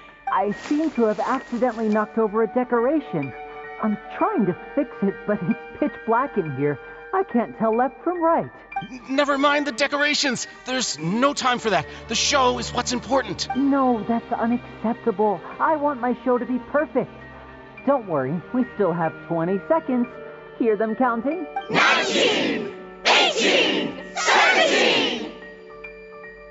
It seems things aren't quite going as planned. I apologize, everyone. It feels like you're all starting to count faster, but that's all right. I know it can be tiring to do such a long countdown. 10 seconds and change is still plenty of time. 10. Almost there now. 8. Swapping two people is harder work than you might think.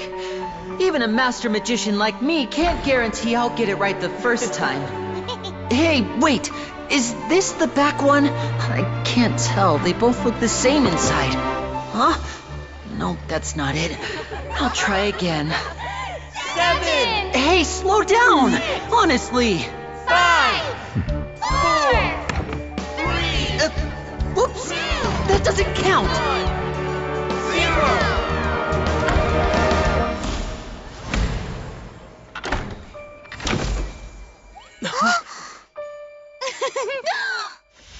Ta-da!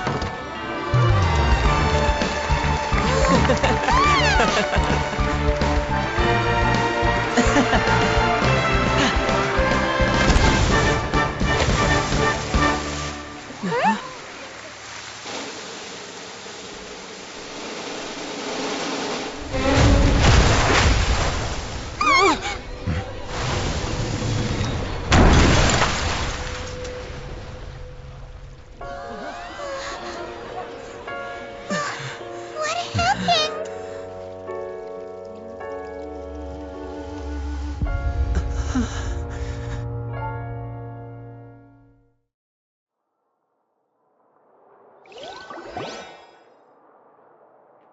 Huh?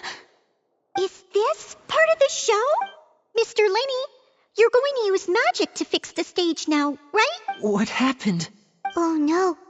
Maybe this isn't part of the show.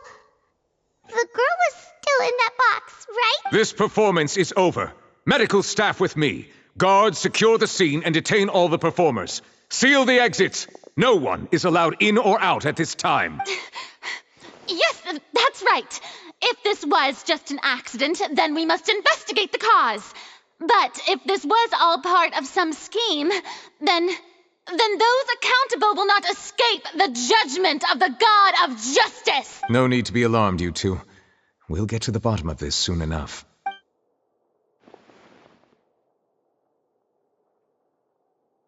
Unfortunately, the person who is in the magic box has been pronounced dead. His name was Cowell, one of the assistants in Linney's magic troupe. Apparently, the fireworks on stage ignited the ropes that were suspending the water tank, which then caused the tank to fall onto the stage. As of now, We are still not sure why we found Cowl in the box, rather than the guest from the audience. And after an initial search of the area, the guards have confirmed that the girl is nowhere to be found. It appears that this incident was not merely some mishap with the performance. And there are many indications that it is connected with the case of the serial disappearances of young women. The serial disappearances case? That's the case that Charlotte mentioned before. I know the truth. I can see through the whole thing. Really, using such a shallow and obvious mystery as his finale. Did he really underestimate us that badly? I say that our powerful magician, Mr. Linney, is now the prime suspect for the serial disappearances case. Huh? Why me? This whole thing was an accident. No, this all occurred during your magic show, did it not? The missing girl disappeared after being chosen, did she not? The deceased is one of your assistants, is he not? Now that I think about it, that whole speech about magicians making things disappear was nothing more than a provocation, a bald-faced challenge. That can't be right. How can Linney do this? He was in the box on the stage the entire time. We can even hear his voice. Besides, before the show, he told us that he would like to catch the criminal behind the disappearances. He couldn't possibly mean catching himself. Save discussion for a later time, please. Lady Farina, may I assume that your comments just now constitute an accusation against Mr. Linney and his associates, and that you are pressing charges? Huh? I just think that he... Well, I think it might be a little early to talk about formally pressing charges. But what Lady Farina said just now makes perfect sense. Looks like she's gonna personally deliver justice. A kidnapping and murder carried out under the cover of a magic show. Lady Farina said it all. I mean, of course, my dear people. But what excites me even more than the obvious truth before our eyes is the opponent I'll be facing. That's right. I mean you, Traveler. You'll support Linney, won't you? After all, he was the one who helped you the first time we met. Then there's no problem at all. You know, the Traveler and I already had a duel the first time we met. But with Linney's help, our little duel ended in a draw. But draws really are the most boring possible outcome. So no more draws. Between the two of us, there must be a clear winner and loser. And what better place to hold such a riveting showdown and decide the true victor than here, on the grandest of stages, the Opera Epiclese. Huh. It wasn't a draw. She obviously lost last time. I understand. Charges have now been pressed, and as such, a trial is in order. Well, Traveler, seems Lady Farina has set you in her sights. But putting her dramatic rhetoric aside for a moment, I would like to ask you, are you willing to act as Mr. Linney's attorney and defend him in this case? Very well. The trial will be held a day from now in the Opera House. Both sides may investigate the scene to build their cases and search for the truth. Linney and his troupe are all potential suspects and shall remain within the Opera House. The audience may begin to leave in an orderly fashion once they have been cleared by the guards. A day isn't that long. Let's see what kind of case this big shot Outlander can build in such a short amount of time. I'm really quite looking forward to hearing it.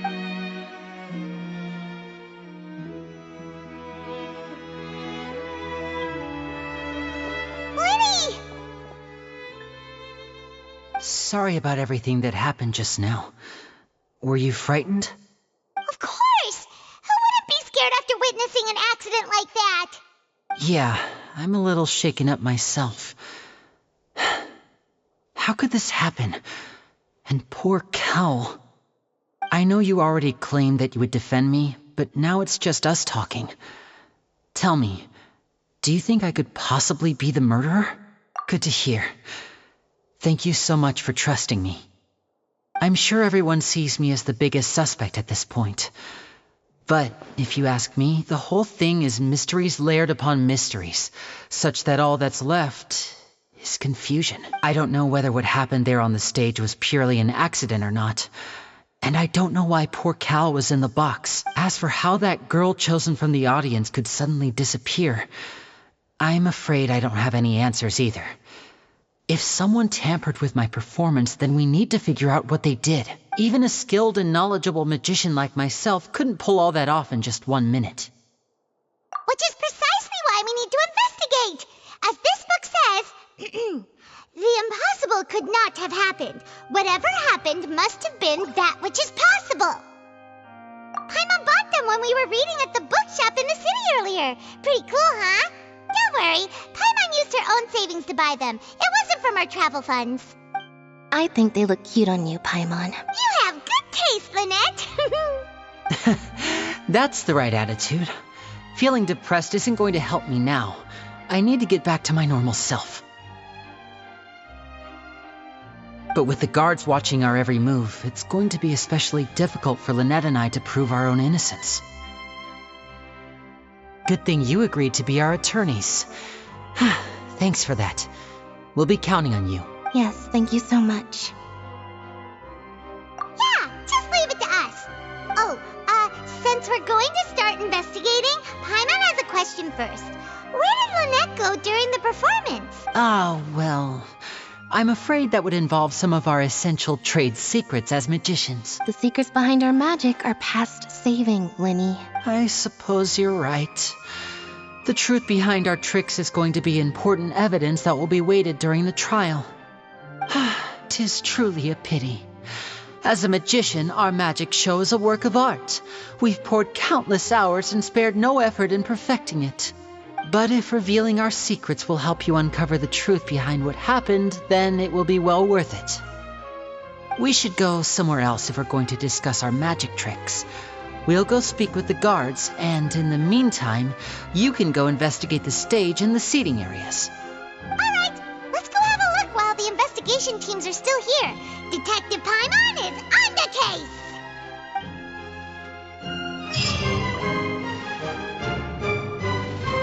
Hello, officer. How's the investigation going? Ah, I see. You must be the traveler that Lady Farina mentioned. Listen, I'll be perfectly honest with you.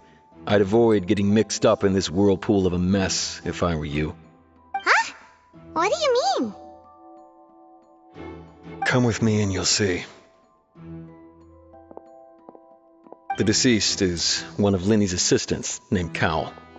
Even though he hadn't joined the troupe long, he was hardworking and everyone generally liked him. The assistants are usually in charge of setting up and inspecting the props, as well as assisting with the show and keeping the crowd engaged. As you probably saw when you were in the audience, the water tank suddenly fell and smashed the box with Cowl inside it. This is the real mystery. We've already searched the scene and were unable to find any traces of the girl. However, if you look carefully, the box was positioned directly under the water tank. The ropes holding the tank were then burned by the pyrotechnics on stage, causing them to snap. All these factors lining up so perfectly makes it hard to see this as a mere accident. If anything, the more logical explanation is that the whole incident was intentionally planned, and Linny is the most likely person to have access to all these areas. But he doesn't have a motive. Are you both good friends of his? Well, you can't say we're good friends, but we've known each other for a little while. So in just a short time, he was not only able to win your trust, but even convince you to act as his attorneys. I know there's no such thing as magic. The real trick of a magician is holding the audience in the palm of their hand. I've seen a lot of cases, and I can tell you that people are the least reliable kind of evidence. Sorry, I tend to be pretty straightforward. Just know that I'm warning you for your own good. Anyway, you may investigate the scene of the crime yourselves if you're curious. Who knows, maybe you'll be able to come up with some new evidence.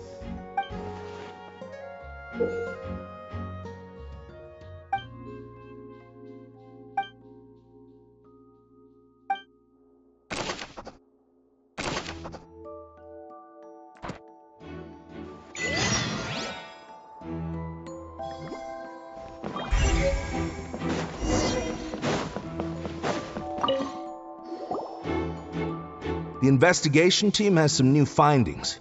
Turns out there's an issue with the random number selector after... See, I told you. What if the machine picked some big guy's seat? You think the murderer would have still made his move then? Sorry to interrupt, but we're helping Linny and Lynette with their side of the investigation. What were you saying about the number selector? There's something wrong with it? You're trying to help them? That'll be a tall order. Linny used the machine to pick a random member of the audience during his performance, right? The lucky girl that later disappeared. Well, we thought there might be a serious problem with the machine, so we had it taken away for further inspection. It turns out that the seat number it picked wasn't random at all. The machine picks that same number every time. I'm sure you already know that you have to make a reservation in advance to get a seat, regardless of whether it's a trial or some performance. In other words, Linny knew who would be sitting where from the very beginning.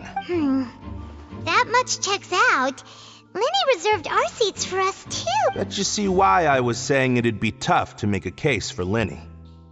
Even though it's bad for Linny's case, Paimon had better write it down.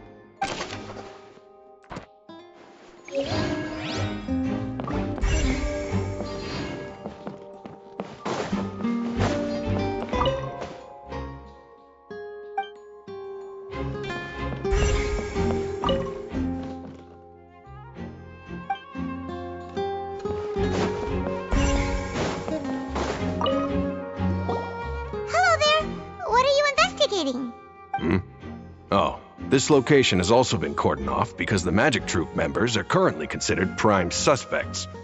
The investigation team is still collecting evidence. The seats were all booked in advance, so we were able to deduce the missing woman's identity by checking the guest list. Sure, it's not like this is confidential information.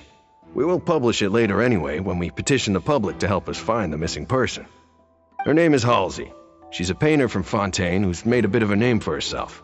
Apparently, she wasn't a regular at the Opera House, but she'd been feeling some pressure with her work lately, which made her decide to come see the magic show. The Magic Troupe members all claim not to know her. We have looked into her social connections. It seems that she has no personal grievances or conflicts of interest with the suspects. Simply put, she wasn't related to the Magic Troupe at all, which matches the features of the previous serial disappearances. Were the victims of previous cases also chosen at random? That's how it seems to us, in any case.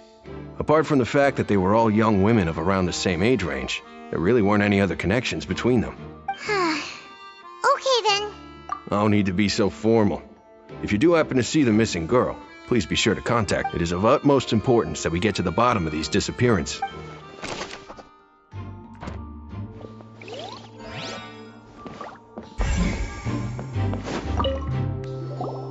So this is the rope that broke and caused the water tank to... The rope looks pretty durable. How can it be burned through so quickly by fireworks?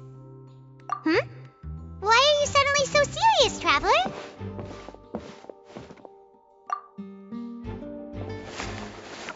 Whoa. Look! This bit is made from different material. Most of it was burned away, but there's still a little bit of it left. So if a rope meant to hold something was made with that kind of material in it, then that means... Wait, why don't you write all this down? Let's take notes.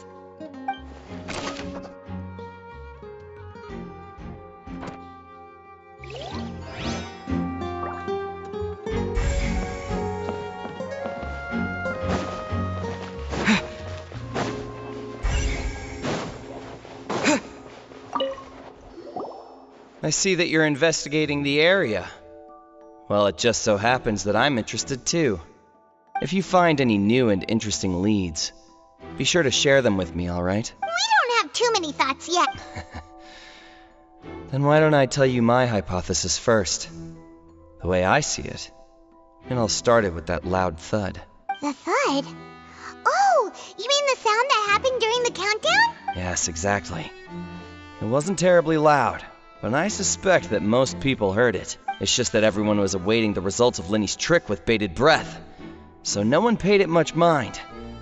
But now that the incident has happened, the thud has become an important clue. That makes sense. So, what do you make of it? I'm of the opinion that it may have been the sound of Linny's accomplice. Lynette, perhaps. Jumping atop the water tank or something like that. And when the pyrotechnics went off, she cut the rope, sending the water tank crashing down. But wasn't the noise we heard too loud for that? Perhaps the balance wasn't right, leading to a particularly rough landing. Oh, that's true. I suppose I must reconsider. That does remind Paimon, though. What was with that sound?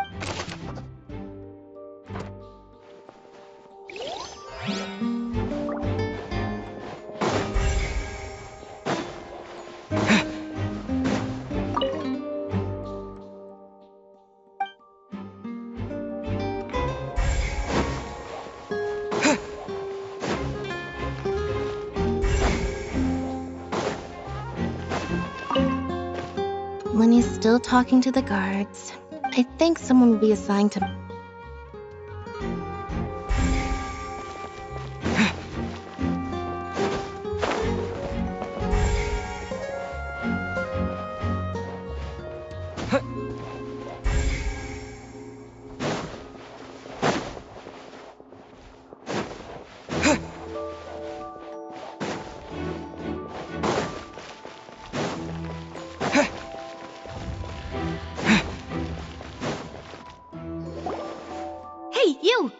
Yes, both of you. Over here. I've been keeping an eye on you for a while now. Huh? You mean us? That's right. If I'm not mistaken, you're also among those who wish to cut down the thorns and pursue the truth. No? And by the looks of it, you're not from Fontaine. Well, you're right on the more about that one, but who are you? Have you never heard of the Spina di Rosula? From mediating disputes and providing protection to solving conundrums, you name it, Spina di Rosula does it. And I, Navia, have the honor of being its renowned president. Though those who play by our rules call me boss. I'm Silver, her attendant. Pleased to meet you. And I'm Melus. Demoiselle's various daily needs and affairs are under my purview. Huh? Boss? Demoiselle? What gives with the names? Well, I am the second generation president. Melus and the others are still used to my previous title. My apologies, Demoiselle. Should you prefer, boss, I will endeavor to use that instead. No need. You don't have to call me boss. Just Navia is fine. Okay, if you say so. Not that we're members of Spina di Rosula anyway. All merely trifling details. Never mind. Now, back to the situation at hand. That's right. I've always kept an eye on the serial disappearance cases. My interest stems from a matter back from my father's time. Judging from the look of things, I find Linny an unlikely mastermind. Really? We think so too! That's why we're looking for clues now. But how did you come to that conclusion? Intuition, naturally. My unparalleled intuition. Noirceur was quick to point the finger at Linny without any decisive evidence whatsoever, wasn't she? But that's not uncommon for her. If you remember, the justice had to interrupt her and ask if she was pressing charges just to keep her from getting carried away. Anyway, a trial begins the moment someone levels charges. And, of course, there was no way Farina was going to back down in that situation. Sounds more like you just don't trust the Hydro Archon. Well, what's your opinion? I must admit that she can be interesting at times, but liking her doesn't mean that I'll blindly agree with her. All right, I've answered your question. Now, it's time you answer mine. Wait a minute, did that answer count? Well, I say it does. But don't worry, you won't hear any pointless questions from me. In your opinion, do you think it's right to treat a trial like it's an opera? Well? And why would that be?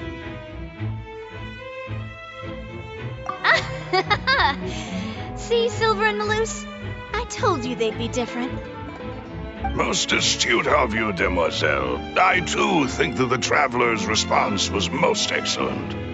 No matter how wonderful the script or how fervent the audience's expectations may be, the trials that go on stage here must be based in fact. And if that can be done, boss, then... All right, that's quite enough, Maloose. Anyway, I like your answer. You passed with flying colors. Now, I need to make some preparations, following which our joint investigation shall commence. You two shall be my assistants. Wait!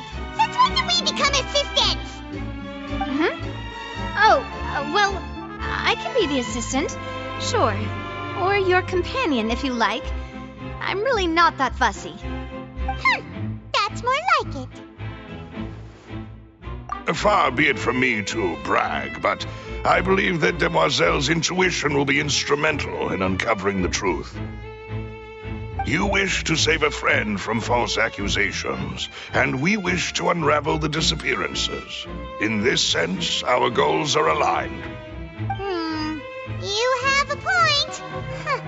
You're quite the talker, aren't you, mister? And what about you over there? What do you think? You seem like you've got something on your mind. I have nothing to add. Oh, alrighty then. We'll be making some preparations first. Just be sure to let us know if they start revealing Lenny's tricks. Thanks!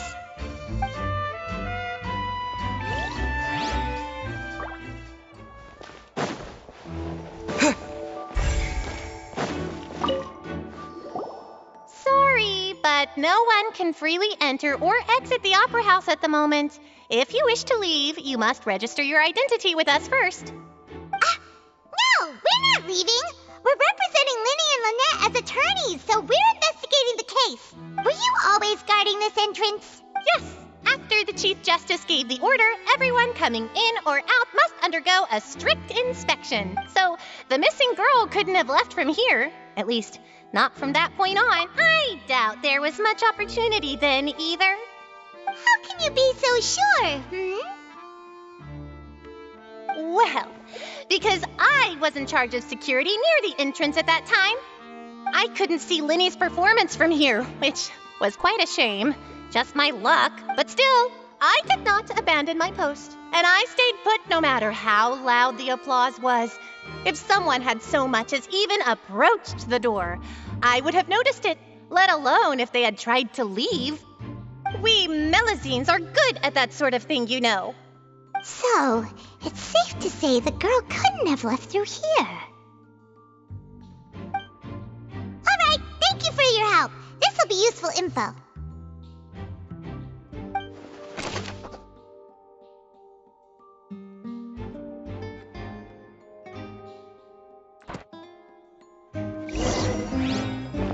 We've checked everything of note here at the performance venue. Paimon wonders how Linny's discussion with the guards is going. Understood. Then I will be going with you. Just so you're aware, I will be monitoring your actions and making notes as necessary. Very good. Thanks for being so agreeable. I'd pull a rose out of my hat as a gift for you if I could. You may spare the pleasantries. I'm just doing my job. You've arrived. Who's this? Me? I'm Spina di Rosula's guardian angel.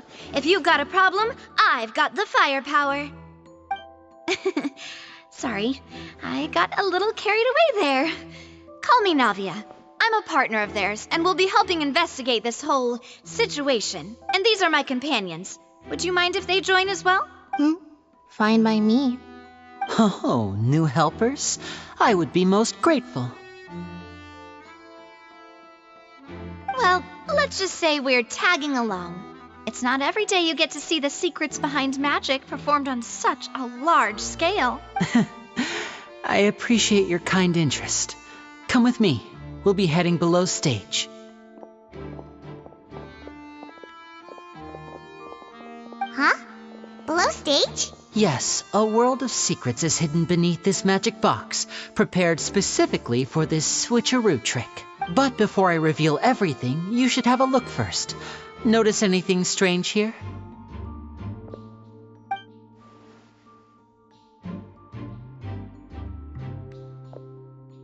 I'm not trying to be dramatic. Remembering the details of a trick will help you understand the methods used to perform it more easily. Huh. Weren't there balloons and other decorations here? Where did all that go? Ah, good eye. That said, you're still far from discovering the answer. The back? You mean the inside of the door? What's different about it? Paimon didn't notice anything. Very good indeed. I thought you might not be able to catch that, given that you were sitting in the first row. The back of this door was patterned. Those patterns are now gone, replaced by a smooth wooden board. So, if you put 2 and 2 together, what do you get? Exactly. All right, let's go. I'll tell you how it works as we head down. Oh, so there was a passageway under the magic box! I knew you'd figure out most of it as soon as you saw this place. The 2 magic boxes are positioned right above the 2 entrances of the tunnel. See this flatbed trolley? The box with the lucky audience member in it would be shuttled over to the other side using the trolley. This trolley can raise and lower and even rotate, ensuring that the box will face in the right direction. I see. So that's the purpose of the box inside another box. Precisely. The inner box would descend after the audience member was put inside and be moved along the trolley, all while the outer box would remain on stage as if nothing had ever changed. So that's how you did it! Once the box was lowered, the trolley would store some energy through this device here, with which it would complete the rest of the steps. The audience member would only be able to feel some slight movements in the dark, and by the time she walked out, she would already be back on stage. Right! You were talking that whole time, and you even came out for a moment near the end! Ah, yes. A phonograph operated by Lynette was used to achieve that effect. My assistant and I had already scripted our conversation beforehand. When the countdown began, I had already gone to the opposite box via a tunnel using that ladder. And what about Lynette? Where was she? I was in the mezzanine space in the back of the box. Oh, interesting! That's how we were able to coordinate Linny's lines with the assistant. And, by the way, I was the one who walked out of the box at the end. I mean, we are twins. All it takes is a change of clothes and no one can tell who's who. And that's my favorite part of this trick. Only Lynette and I can perform it. So that's how it all worked! Wow! Every detail you revealed was more amazing than the last! Lynette would briefly walk out of the box and then go back in, jumping into the tunnel and escaping before the box on the trolley could finish ascending. And then I walk out of the other box in the audience area, and the trick would be complete. The operative word here being would. But as you saw, Cal was in the box, not our audience member. She, on the other hand, mysteriously vanished. We really don't know how that happened. If not for that interlude, this would have been an astonishing trick. I probably never would have figured out how you pulled it off. And yet, to think that someone was able to use this magic trick to commit a crime. Could we have a look around? I think we can come up with some more leads. This is the scene of the crime, so Linny and Lynette are not permitted to stay here. I'll escort them back up. Yes, of course. No need to be so strict now. I won't disappear into thin air, you know. Thanks, everyone. We're counting on you.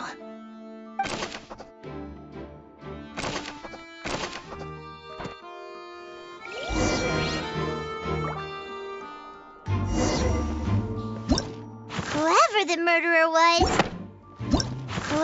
murderer was, these people needed to register.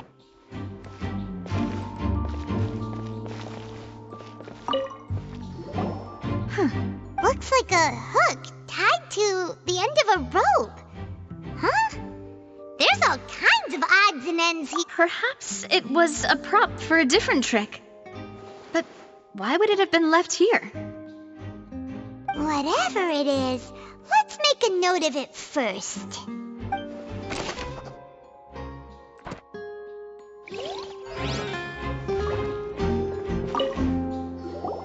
The floor is wet. Please be careful not to slip. Speaking of which, why would there be water here? Oh, Paimon knows! It's one of those tricks where you pour water into a jug and then flip the jug over only for the water to disappear. And here's a broken vase. Huh. Did the trolley knock it down while moving? That can't be. The trolley moves along tracks from start to finish. It couldn't have hit the vase at this distance. Let's note this down too and think about it later.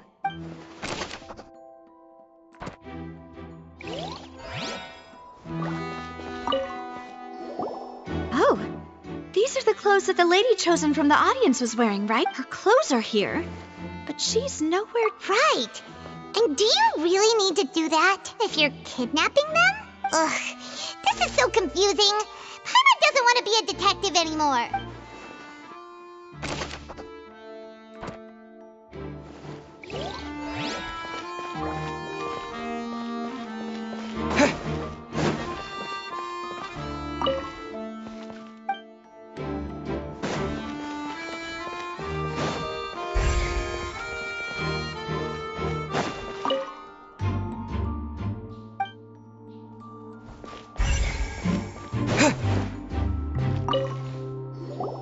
What is this place? It seems someone could fit through here. Huh. Could this have been the suspect's escape route? Alone, perhaps. But if they had to pull another person with them, this space would be too narrow. But there are no other ways in or out of here. Oh, you're right! Let Paimon write that down.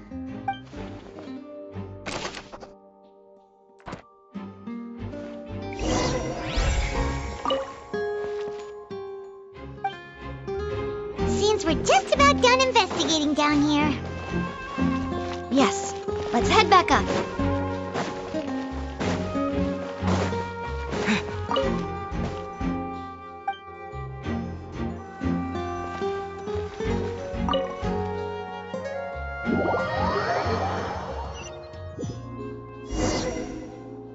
Well, we've ascertained the state of the crime scene. Let's find a place to sort out our findings once Malus returns. It seems to me that there are several things that don't add up here. Apologies for the wait, demoiselle. So, what did the guards say? Did the criminal escape through the vent? They believe the odds of that are very low, since the vent leads to the Opera House's basement. The guards have checked the area carefully. No one left through the basement during the performance or after the incident, and no one was found hiding there. So the tunnels become like a secret chamber then! You know, like the kind you usually see in novels. The plot thickens.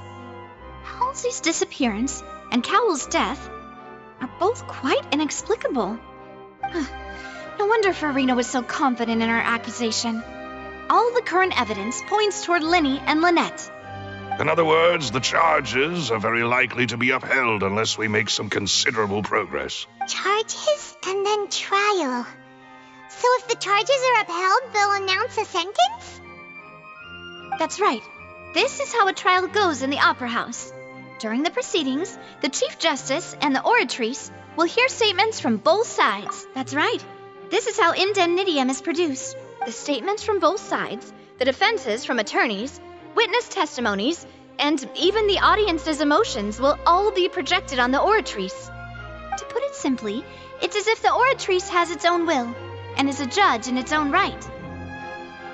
This also precludes any kind of favoritism on the part of the Chief Justice. Not that this has ever happened anyway. Once both sides have finished speaking, the Chief Justice will make his final decision. This, too, will be used by the Oratrice as a reference. Then, finally, the Oratrice will be consulted by officials. The result it returns is the will of justice itself. Huh? So that machine is the one that actually decides? In practice, there is very little difference. Both have always come to the same judgment, which is why people have great faith in the Chief Justice. Ah, yes, the guards also asked me to convey that none of us will be allowed to leave this place before the trial. Huh?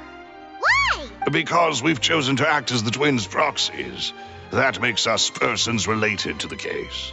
They're concerned that we might be colluding with outside parties, or that we might find outside help to disrupt the case. And even if that were not so, it could prove problematic if we happen to spread key information about the case ahead of time. I'm ready to break out at any time. Whoa! There's no need for that!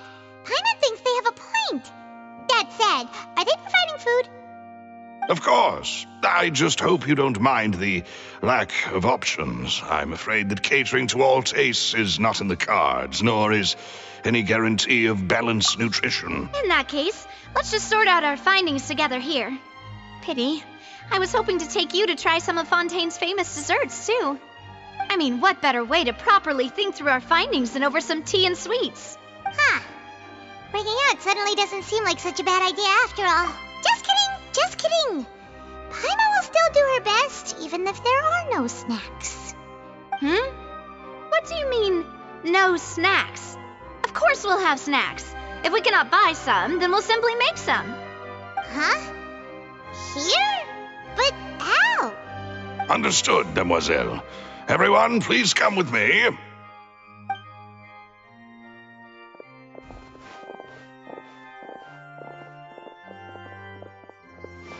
Wait, you're carrying a portable stove with you? Yes, I must be prepared to meet the demoiselle's baking needs whenever the fancy strikes her. I have eggs, sugar, and almonds at the ready. Good work, you two. Then I'll get to it. Please sit tight for a moment. You'll get to taste my awesome snacks soon enough. These three are quite the interesting group.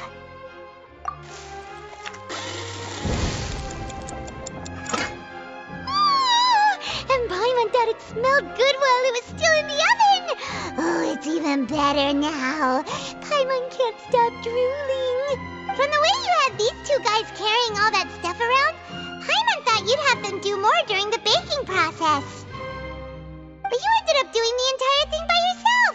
Beating the egg whites, grinding almonds, everything. I was applauding. And I was giving encouraging smiles. Paimon was just thinking, aren't you worried about getting your fancy dress dirty beating egg whites and baking like this? Well, I don't think it's carved in stone anywhere that fancy ladies can only read books, sip tea, ride horses, and play the piano. I just really enjoy making snacks. Don't underestimate beating egg whites, by the way. It's a real arm workout. You also need to beat them to just the right consistency, or your macarons will crack. Anyway, give these a try, fresh out of the oven. There's 3 for each of us. Only 3? Well, eating too many sweet treats might send all that sugar to your head. You wouldn't be able to think clearly about the case on a sugar rush, would you? Tea is ready to be served as well. This is Demoiselle's favorite, strong black tea with a floral fragrance that clears the mind and lifts the spirit. No need for concern. I'm merely doing as I should. All right then. Down to business. As Paimon mentioned previously, the tunnel seems to be something of a secret chamber. However, we can assume that Linny and Lynette were not alone within it. Some criminal also occupied its sealed confines. The magician twins could have committed the crimes, of course, but they lack any logical motive. Exactly! Why would they do such a thing right when everyone was watching? The flower vase and the thud we heard during the performance could indicate some altercation between Halsey and the criminal in the tunnel, resulting in the shattering of the vase, the discarding of her clothes, and her abduction. Perhaps the criminal thought that since she was chosen from the crowd, she would be too easy to identify if she was still wearing the same clothes. Paimon thinks that makes sense, but the real trouble is...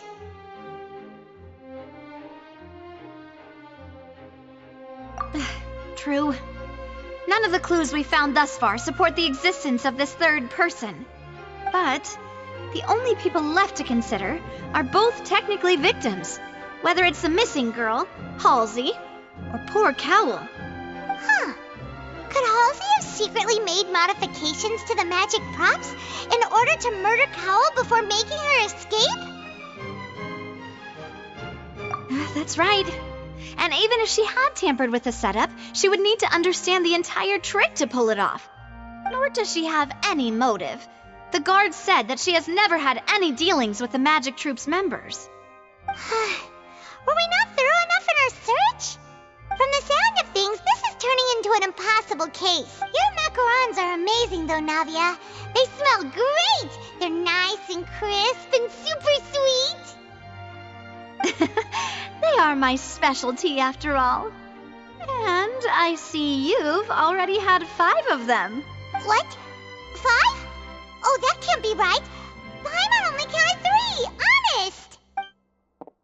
Please don't worry about it. At my age, a few less sweets might actually be a good thing. No. Being greedy is one thing, but Paimon knows how to count. Besides, Paimon knows that if she ate too many, then others wouldn't have enough. Wait, even you don't believe Paimon? How could you? If Paimon ate those 2 extra macarons, then may they turn into stone in her... All right, we get it. Well, I suppose one of us might have gotten too engrossed in our chat and eaten them by mistake. No big deal. Maloose, set up the stove again if you would. Huh? What are you doing? Making sure everyone gets 3 macarons, of course. Exactly. We don't want to trouble you. As you wish, demoiselle. And I have the egg, sugar, and almonds. Well, this really is your hobby, huh?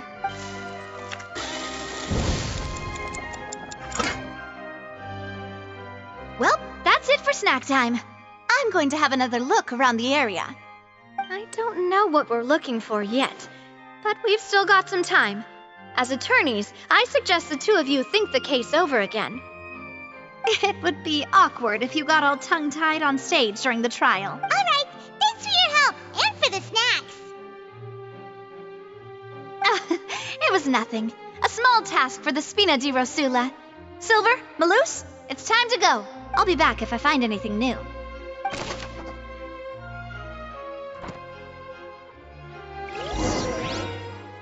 All right.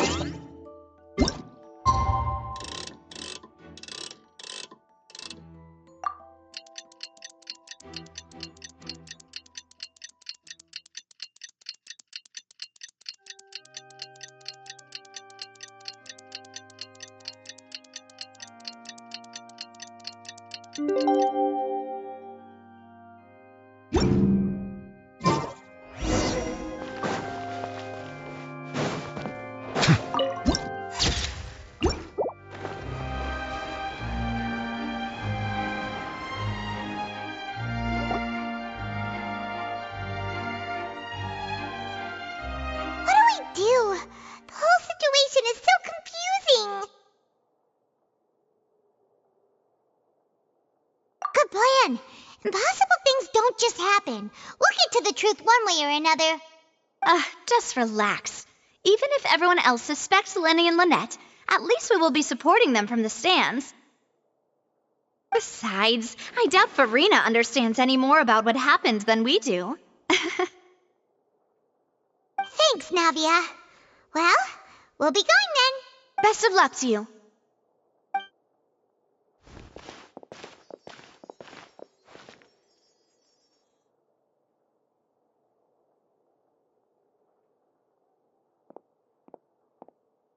Ah, finally, you're back.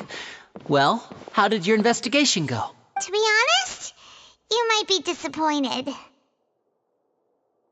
No. We're already very grateful that you were willing to help. Well, now, don't you all look disappointed? Don't tell me that your investigation came up empty-handed. That was to be expected, of course. The guilty can never produce proof of their innocence. But Don't let that stop you. I shall be terribly disappointed should you, my most anticipated foe, concede so easily. Since both parties are present, I declare that the trial regarding the magic show incident is now in session.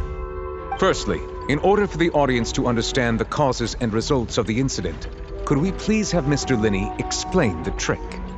Yes, of course. I will explain while Lynette demonstrates on stage. All the necessary items have been prepared. Thank you, Mr. Linney. In that case, I take your statement to be that you ran to and remained hidden within the magic box in the audience stands once the trick began, and thus could not have committed the crime. Is this correct? Yes, that's correct, Your Honor. In that case, I call upon the prosecution. Lady Farina, do you wish to refute his statement in any way? Why, of course I do. Allow me to take the first shot and break this case wide open. Mr. Linney is clearly lying. There is no way you could have been in the box the whole time if you were to abduct Halsey and murder Cowell. In fact, I'd say you were hardly in that tunnel at all. That is simply your hypothesis based on the presumption that I'm guilty. Oh, is that so? And if I may ask, what did you hear while you were inside your box? The roaring countdown of the crowd, of course. That's how I kept track of the time and built anticipation for the finale. And you didn't hear anything else at all? Nothing that might leave an impression of any kind? No, nothing. I see. But when the count reached 30 seconds or so, there was a thud. One so loud that I believe practically everyone heard it. Huh? Hey, hang on. Something's not right here. Yeah, I'm sure he could have heard a noise that loud from inside the box. I was right by the box, and I definitely heard the thud. Look at those scales. Could those mean... Well then, ladies and gentlemen, allow me to use the words of the magician himself. You never know what can happen in the blink of an eye. Indeed, it seems his alibi can also collapse in the blink of an eye. Of course, I have armed myself to do far more than smash your alibi. Confidence cannot go unfounded, and my foundations are rock solid. Tell me, aren't you and Lynette actually from the House of the Hearth? The House of the Hearth? No wonder they did something like this. So the serial disappearances were the Fatui's doing. Now it all makes sense. I've got a feeling that what happened on stage probably wasn't just an accident. That's irrelevant. Our identities have nothing to do with what happened. Indeed. Then perhaps you could tell us everything that happened during that 1 minute. Your first priority is to prove yourself innocent after all. I'm sure there is little that needs to be kept secret now. Unless your script already has holes in it. The Outlander is speechless. My, oh my, don't they look flabbergasted? Now comes the infighting and discord, I suppose. This was almost too easy. Good thing I made all those preparations. Seems the all-nighter I pulled last night is really paying off. Hey, Linny, why didn't you tell us this before? Order! Order! Mr. Linney, allow me to re-establish the facts. Lady Farina has raised 2 points. First, when the thud was heard in the Opera House, you were neither in the box nor the tunnel. Second, you and Ms. Lynette are both members of the House of the Hearth. Are these claims true?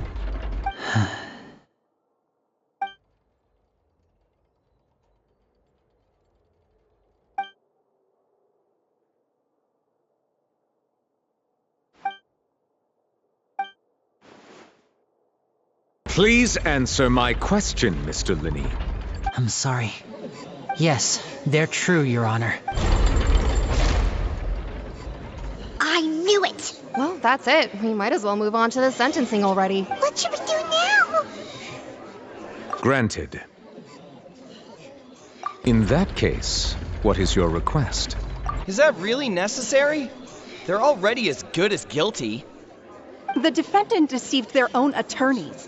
What is there left to discuss? Order! Order, I say!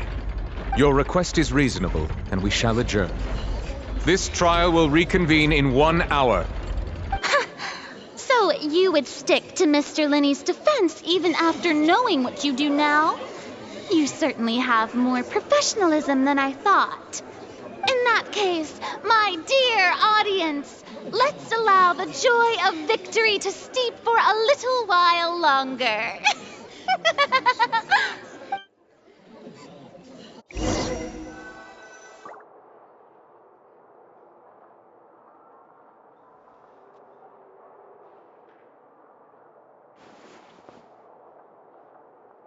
Well, this is awkward. I didn't think the Hydro Archon would dig all that up. I'm sorry, Traveler and Paimon. Yeah, sorry. Paimon just knew where to start. We trusted you two. We based our entire reasoning on the assumption that you weren't bad guy. Not to set the wrong tone or anything, but Paimon's really mad. I'm very sorry. I know you're angry, and reasonably so, but please, let me explain. I know you've clashed with the Fatui several times before. I wouldn't be surprised if just hearing the word is enough to make you upset. But our organization is very, very large, and the Harbingers have very different personalities and goals. Right now, we want to save people. As many as we can. That's right. I'm sure we're on the same page when it comes to this nation and the disaster that its people might face. I knew if it weren't for our respective identities, we could become good friends. That's why I didn't wish to flat out lie to you, but chose to hide some details instead.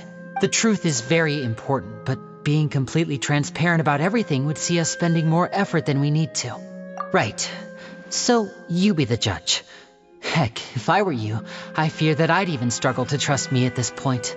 You met a Fatus who works as a magician, a trickster by trade. All by coincidence, too. But still, I'm asking you to trust me. I am no criminal. At least, not in this case. Sorry. Please forgive us. Well, you both say that, but... Right. Let's hear your answer first, and no lies now! Of course. I'll answer any question you ask. We've been trying to find out how the Oratrice operates. We want to know why it has a consciousness. Why can it deliver sentences accurately? During our investigations, we learned that the machine's core is beneath it. From that moment on, Lynette and I have been designing this box swap trick with the objective of getting close to the core. Is that why you needed a whole minute? That's right. In truth, the audience would take about 75 seconds to count down from 60, while I would only need 15 to get to the opposite box. So, after jumping into the tunnel, I accessed the Opera House basement via the vent, and went to investigate the room in which the core is stored. That air vent was created during the construction of the tunnel specifically to execute this step. Well, nothing. As soon as I reached that room and was about to investigate, I heard someone's voice, which should have been impossible, of course. I was quite certain that I was the only one in the room. That voice seemed to recognize me and tried to speak to me. I chose to err on the side of caution and retreated the way I came. On the way back, I saw the broken vase and the clothes on the ground, but the countdown was almost finished, so there wasn't time to give it any thought. After that, the homicide occurred just as you saw. Well, that explains why you didn't hear the thud. Because of that prophecy I told you about, of course. We must know all we can about this nation's secrets in order to deal with that prophesized crisis. That's the only way we can save everyone. So, there you have it. The whole truth. I swear, I didn't hide anything from you this time. It was never my wish to proceed under this cloud of mistrust either. But like I said earlier, you can be the judge. If you want to leave because you don't trust the Fatui, there's nothing I can do to stop you. Well, Traveler, you decide. Paimon will follow your lead however you choose.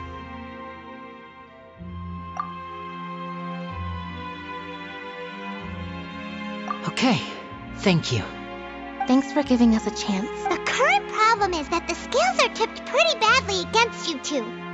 If we want to refute the Hydro Archon's accusations, we're gonna need a seriously watertight defense. Huh?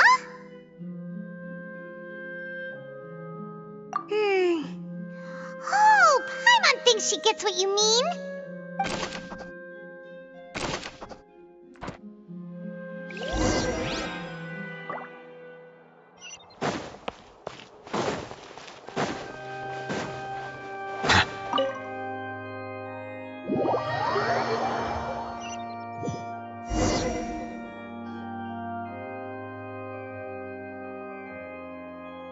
Both parties have returned to their positions.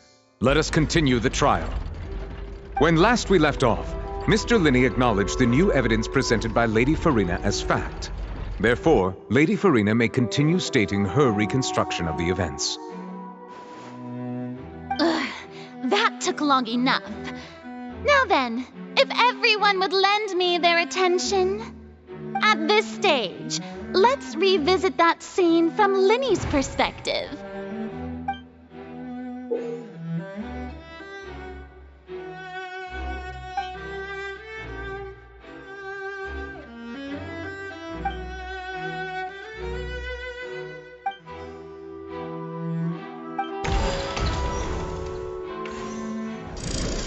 Countdown began, he entered the tunnel.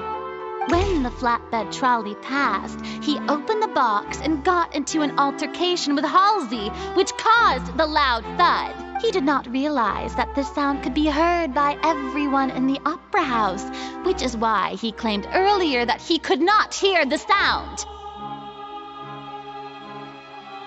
Finally, he used the vase to knock her out, before making her change clothes to prevent others from recognizing her. At this time, Cowell arrived in the tunnel, having heard that strange noise, and caught Linney red-handed. So Linney proceeded to knock him out too before stuffing him into afterward. Linney passed the unconscious Halsey to his accomplice through the magic box in the audience stands, before operating the devices such that Cowell's death would be ruled an accident. And there you have it. That's the truth behind what happened. Does the defendant's side have any objections to Lady Farina's description of the events? The key to refuting Lady Farina is the order of events, what Linney experienced, and what he saw.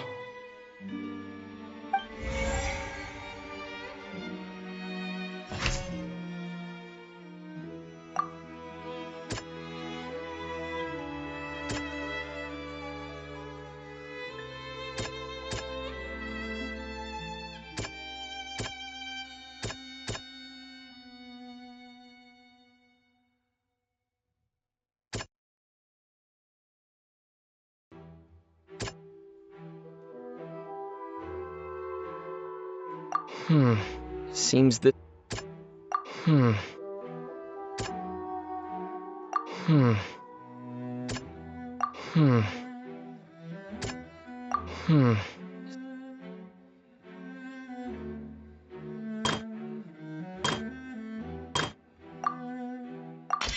According to Linney, he left via the vent after entering the tunnel.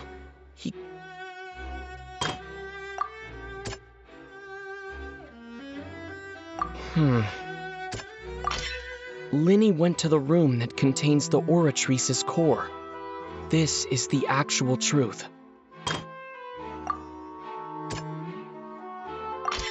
Linney did not take part in the underground altercation. He only witnessed traces of the aftermath. Attention! Ace Detective Paimon has something to say!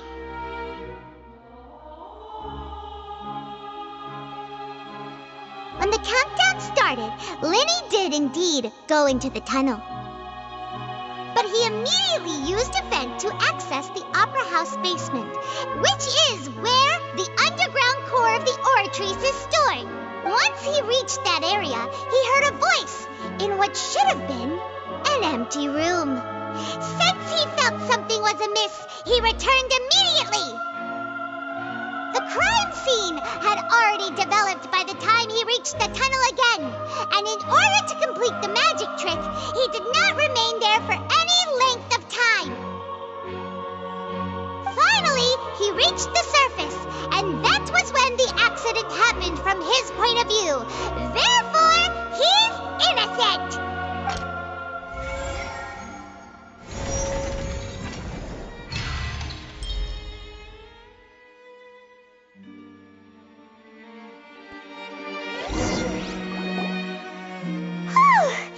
Paimon did it! Paimon actually managed to say all that! Oh, wasn't it awesome? In other words, you believe that he knew nothing of the incident? That's right! My reasoning? If that's the case, then if Cowell hadn't entered the tunnel, who was the entire setup meant to kill? Assuming that what you say is true, Linny only needed to kidnap the young girl to cause a new disappearance case. What would the point of killing someone on stage be? Oh, they have a point. That's right, you tell them! And that's why they're partners of mine. They've managed to turn things around. Oh, well, your denial is very strident, I'll give you that. But what proof do you have to back your claims? Of course I do. If he had been in the magic box the whole time, how could he have not heard that sound? Why do you ask? You're saying that he wasn't?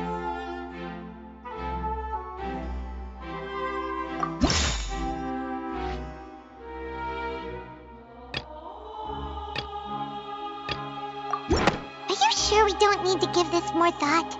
Paimon thinks... Are you sure we don't need to give this more thought?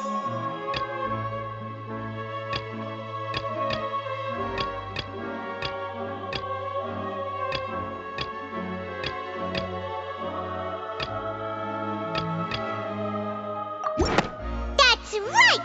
Linny wasn't in the box or in the tunnel. That's why he didn't hear anything strange during the performance. This means that when the crime happened, Linny had already entered the basement via the vent. The same clue you used to disprove his alibi has now become the best proof! How do you like that? Well played. To think you'd use such logic. Well then, if it wasn't Linny who committed the crimes, then who wasn't?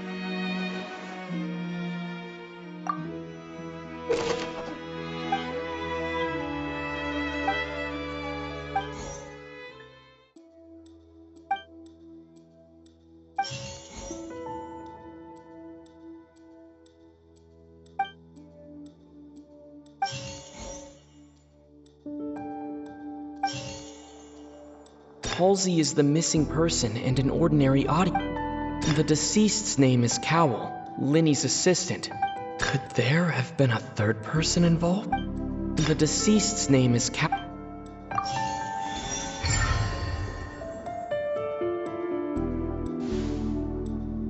Huh? That can't be right. Are you serious? The killer was, in fact, Cowell, the deceased! Oh, is that so? How interesting! Let's hear your reasoning then. What I must do next is recreate the truth. What Cowell did, and how he went from would-be perpetrator to victim. No one entered or left. The deceased's name is Cowell. Linny was not in the tunnel at that moment. The sound we heard may have come from a clash between the missing... would have been tough for both. Linny was not in the tunnel at... Halsey's clothing was in the tunnel, so... No one entered or left the Opera House through its entrances. So where would the criminal have wanted to take Halsey? The deceased's name is Cowell. Halsey's clothing was in the tunnel. Linny was not in the tunnel at that moment.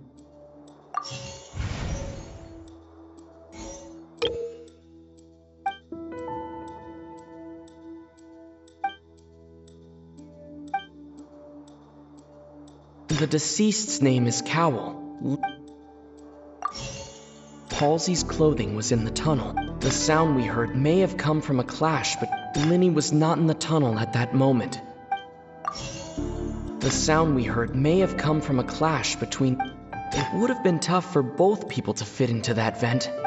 The sound we heard may have... No one entered or left the Opera House through its entrances. The sound we heard may have come...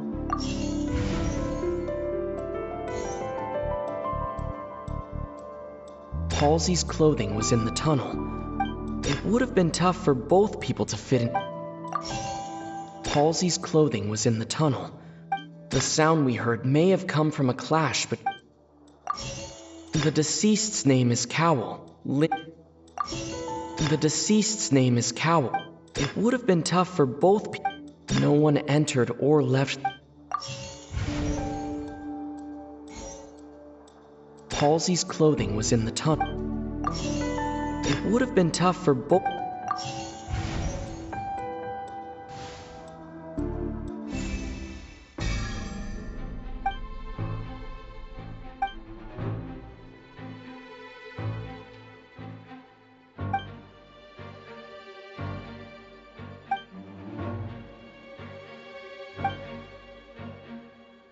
What's wrong, Traveler?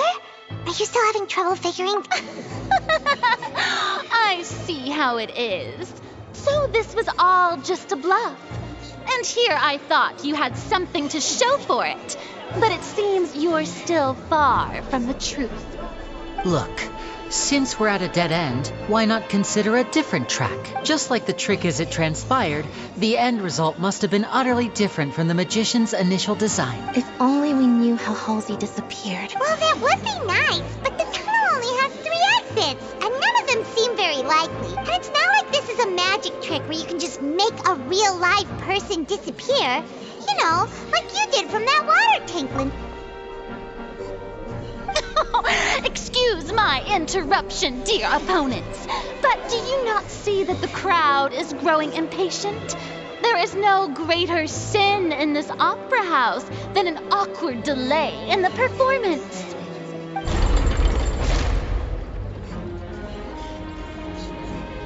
If the defense is unable to make further effective arguments, we will move on to the next stage of the trial. Linny was not in the tunnel at that moment. The sound we heard may have come from a clash. The deceased's name is Cowell. The vase was not broken by chance.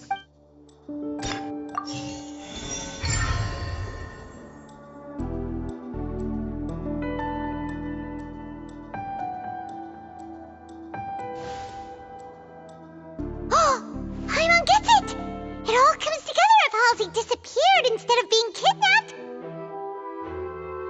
Lynette escaped from the water tank, vanishing gradually and leaving only clothes behind.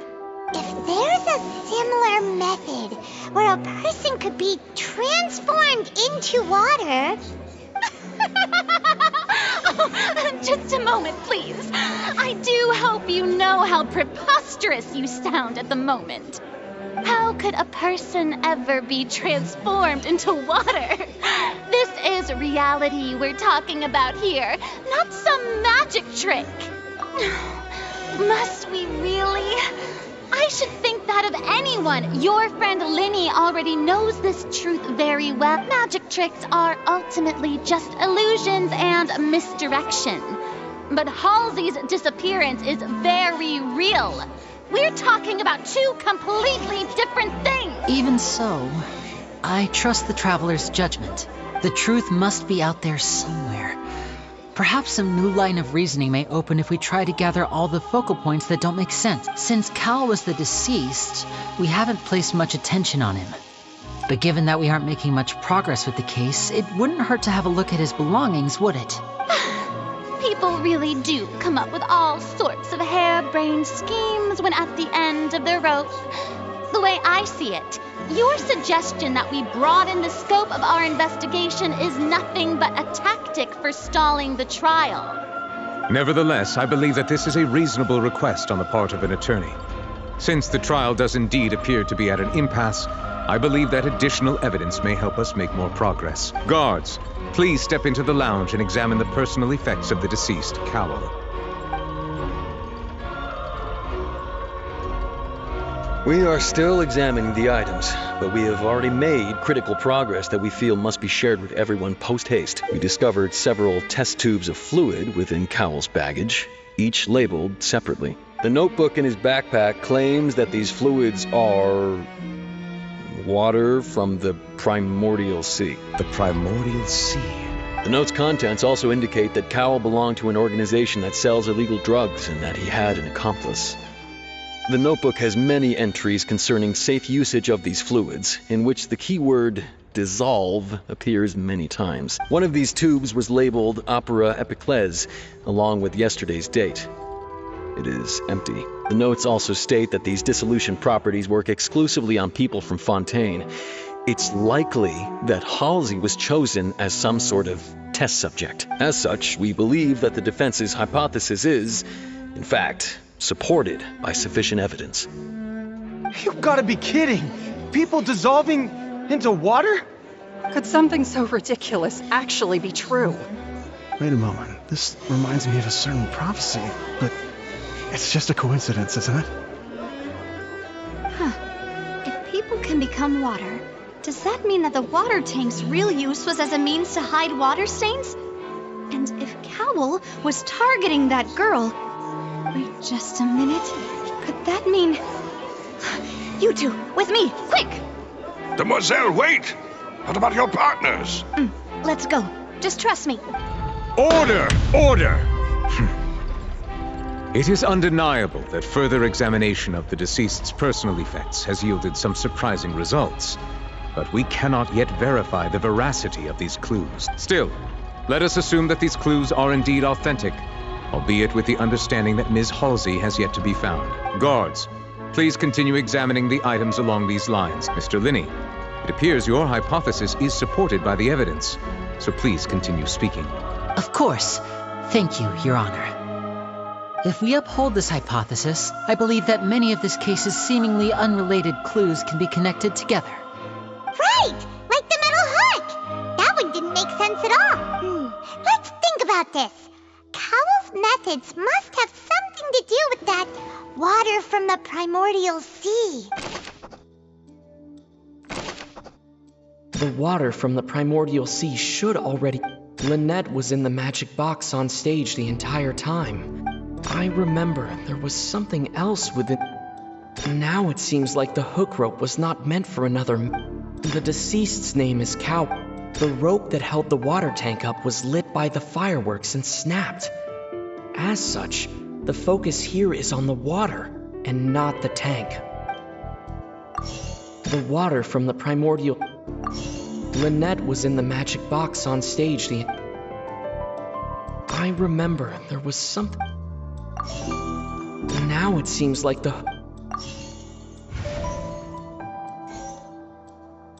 Now it seems like the hook rope was not meant...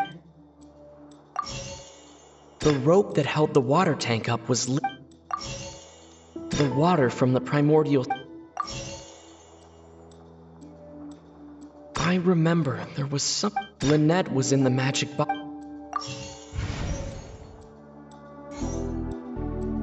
The deceased's name is Lynette was in the magic box on stage. The rope that held the water... I remember there was some... I remember there was... Now it seems like the hook rope...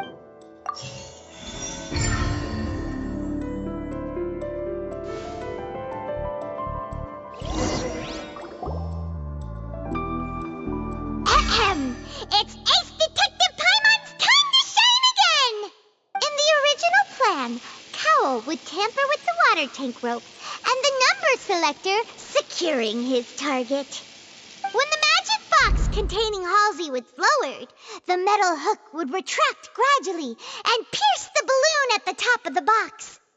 When the balloon attached to the box popped, the water from the primordial seed inside it would pour down and dissolve Halsey. Afterward, Cowl would enter the tunnel and break the flower vase to conceal the water inside the tunnel, with the remaining evidence being covered up by the water tank on stage. But he encountered something unexpected in the tunnel and wound up being fatally hit by the same water tank he meant to use to cover his tracks. Huh. That does make sense. That actually links together a lot of the more confusing pieces of evidence. Oh dear, what do I do? Even I think they sound convincing now. Have I falsely accused an innocent person?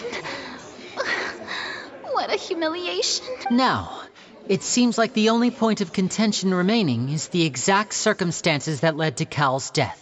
His notes mentioned he had an accomplice who could be related to the situation. On that note, the guards have just contacted me indicating that they uncovered new evidence. I shall now invite him on stage to share it with us. Thank you, Your Honor. We were just inspecting the luggage of the other people involved in this case, and we found an identical sample of the water from the primordial sea among Linny's personal effects. What? That can't be. Well, how wonderfully comedic to have your own counterattack only to come back and wound you. Does this not clear all doubt? My dear citizens, my loyal audience, allow me to present my reasoning and bring this performance to a swift close. Linny did not need to take part in the dissolution of the young woman at all.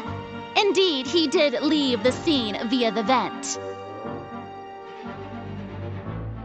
Having made modifications to the props beforehand, his accomplice Cowl then caused Halsey to vanish using the water from the primordial sea. But upon his return, in cruel avarice, Linny desired sole credit and prepared to do away with his partner in crime. Ultimately, he knocked Cowl out, and the tool meant to cover the crime up also became a murder weapon. Now, as much as I regret having come to such a viciously straightforward conclusion, it does seem that the famed Fatui is quite the cold-blooded and ruthless organization. Am I right, Mr. Linny? We've used up all the evidence we collected. There's no way for us to make a rebuttal here. Is this the end of the road?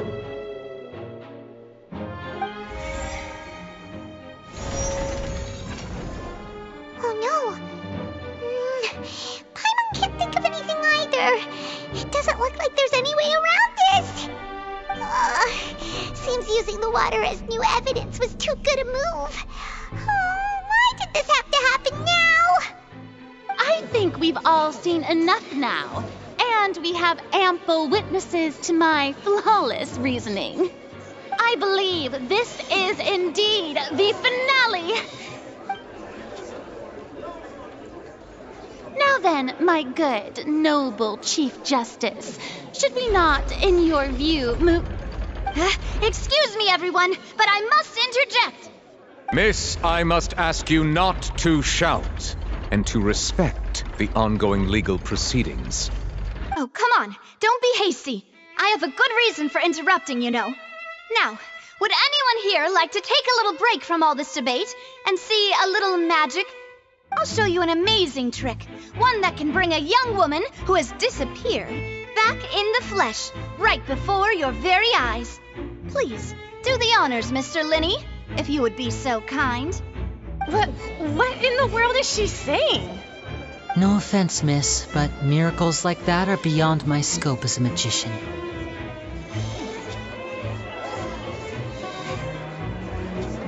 Come on now, don't be silly. Magic is all about misdirection, isn't it? It often conceals the truth while presenting a fascinating illusion. But once everyone believes the illusion, can't magic reveal the truth to them once again? And wouldn't such a trick be the most marvelous finale to today's performance? Come on, Lenny and Lynette, give it another go. Don't worry. Spina di Rasula has made the necessary arrangements on your behalf, but as the magic makers and stars of the show, I think I should leave the final performance to you. I understand. And voila!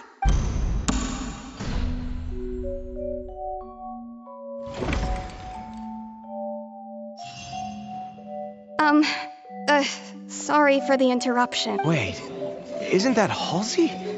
So the whole thing about people dissolving wasn't true after all? To be clear, I'm only here because this person told me that if I testified, the merit of doing so would lessen my sentence. I was hiding outside this room listening to the proceedings because I was afraid that I would be the one put on trial. I was just feeling happy that no one had noticed me. And then before I knew it, she caught me. That'll teach you to underestimate us three. Where should I begin? I'm sorry. I'm the one who killed Cowell. I admit it. What? Firstly, my name isn't Halsey. It's Lillian, and I'm originally from Mondstadt. I heard that Linny's show was going to be a real thriller, but I missed the chance to buy a ticket, so I stole one. That's how I make a living. I steal stuff here and there. And I'd never been caught before. But I was noticed at the harbor a few days ago, and I barely got away.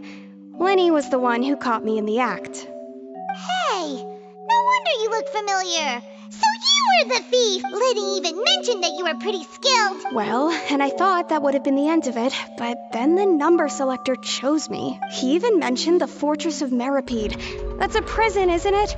So you can imagine how shocked I was. I thought he was on to me for sure. So I played along with the show while looking for an opening to flee. But then I got water poured on me for no reason, and then someone jumped into the tunnel to nab me. I wasn't going to take that lying down, so I knocked him out and stuffed him into the box.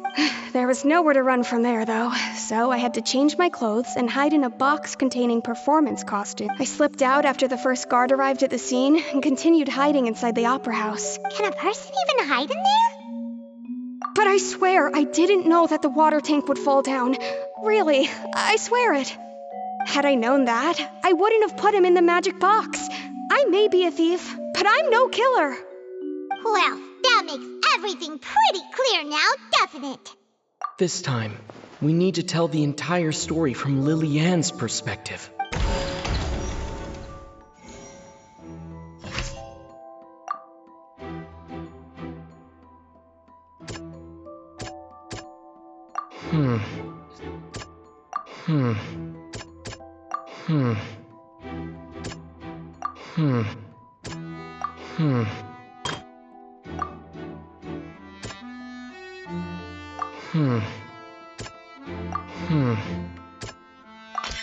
The strange sound wasn't from a fight.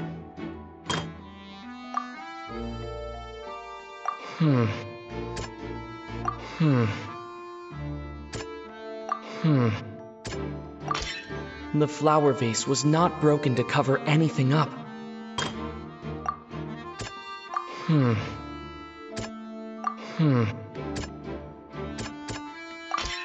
Lily-Ann was afraid that she would be recognized if she left, so she changed clothes. And it's Ace Detective Paimon time! Having been selected out of the blue, Lily-Ann panicked. Her panic only intensified after she entered the tunnel and had water poured on her head. So she kicked the door open, producing the thud we all heard. Hearing the commotion, Cowell leapt into the tunnel, only to discover that Lily-Ann had not dissolved. He did not know that Lily-Ann was not from Fontaine, but was a thief who made her way in by stealing a ticket. Mistakenly believing that the water from the primordial sea needed time to take effect, he tried to force Lillian back into the box. The two broke the flower vase during the struggle, but Lillian came out on top, knocking Cowell out and putting him in the box. With no way of escaping, she changed her clothes and hid in the costume trunk until the performance ended.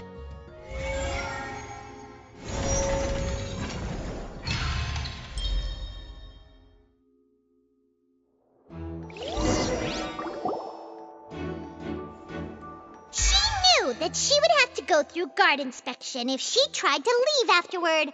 So, she has been trapped in the Opera House these last 2 days. She had already become desperately hungry by the time we were chatting over macarons. So, she swiped 2 of them right under our noses.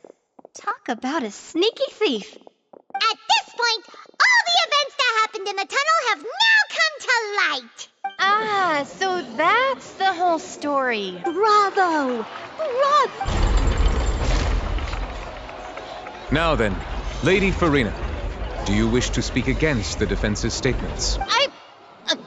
Please answer the question, Lady Farina. Also, if I may add, the trial has not yet ended.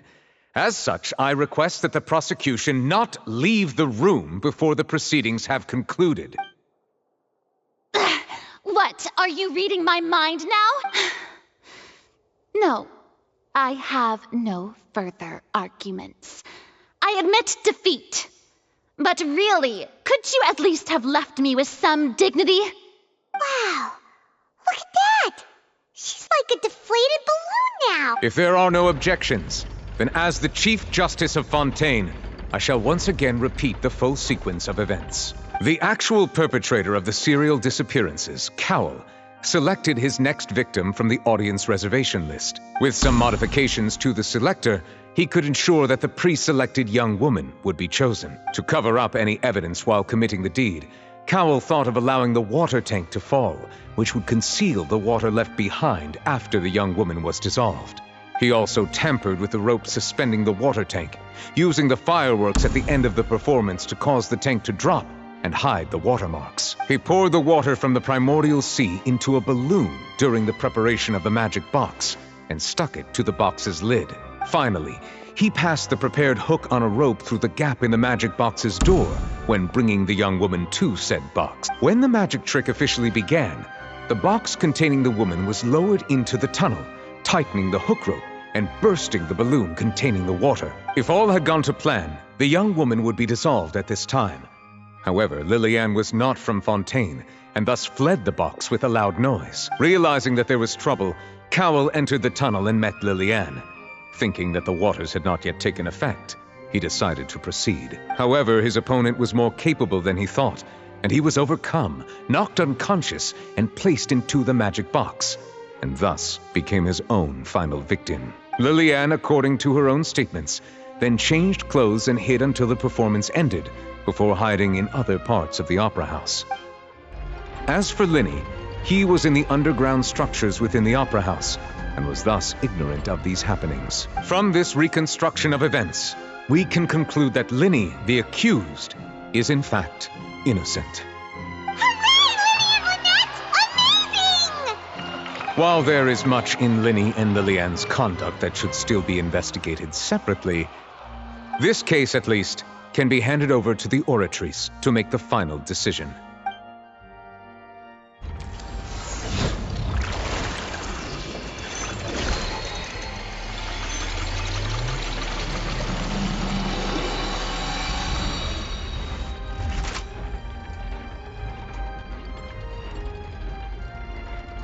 As such, Linny and Lynette are officially declared not guilty.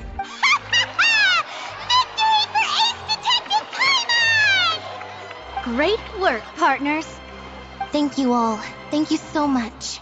Next, I think we deserve an explanation, Guard Vaughn. How did you find the water from the primordial sea in Linny's baggage? Right! Your discovery caused me to make a serious mistake, you know. Or was that not a discovery, but false evidence that you dare to bring before this court? I suspect that the accomplice mentioned in Cowell's notes was not Linny, but you, yes? I'm sure you know what you must do to lessen your sentence. Speak quickly! Unless you want to earn yourself a one-way ticket to Coupon Town. I was just following orders. We were supposed to place blame for the serial disappearances onto Linny, and thus cause suspicion to fall on the Fatui. The higher-ups said this was the best opportunity to do so. And now that your plan has fallen through, and the secrets of the water have been revealed, you have become a liability to said higher-ups, yes? Therefore, you would be wise to tell everything you know, and seek the protection of the guards. Yes, I'll tell you everything I know. Our boss discovered that the water can cause people to dissolve. It can also be made into a potion, which when extremely diluted, can cause people to experience unforgettable exhilaration. We've been in this business for a while now, and have made decent mora off it. The disappearances were also the boss's idea. I mean, this is the boss we're talking about.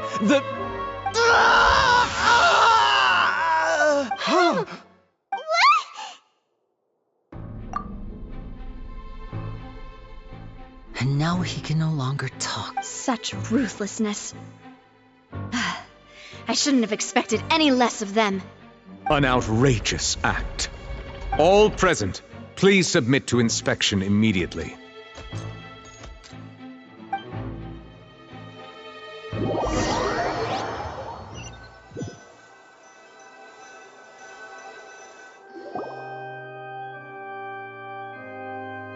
So, we're just going back now? That's true, but... Traveler, Paimon! Please wait.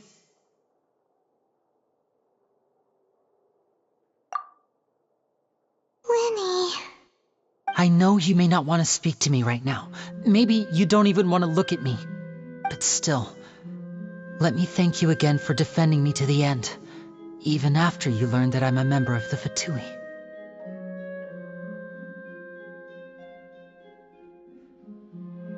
I guess. But regardless, I'd like the opportunity to set things straight.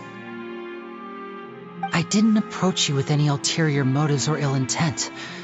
I've spoken to you as myself, just plain Linny this entire time.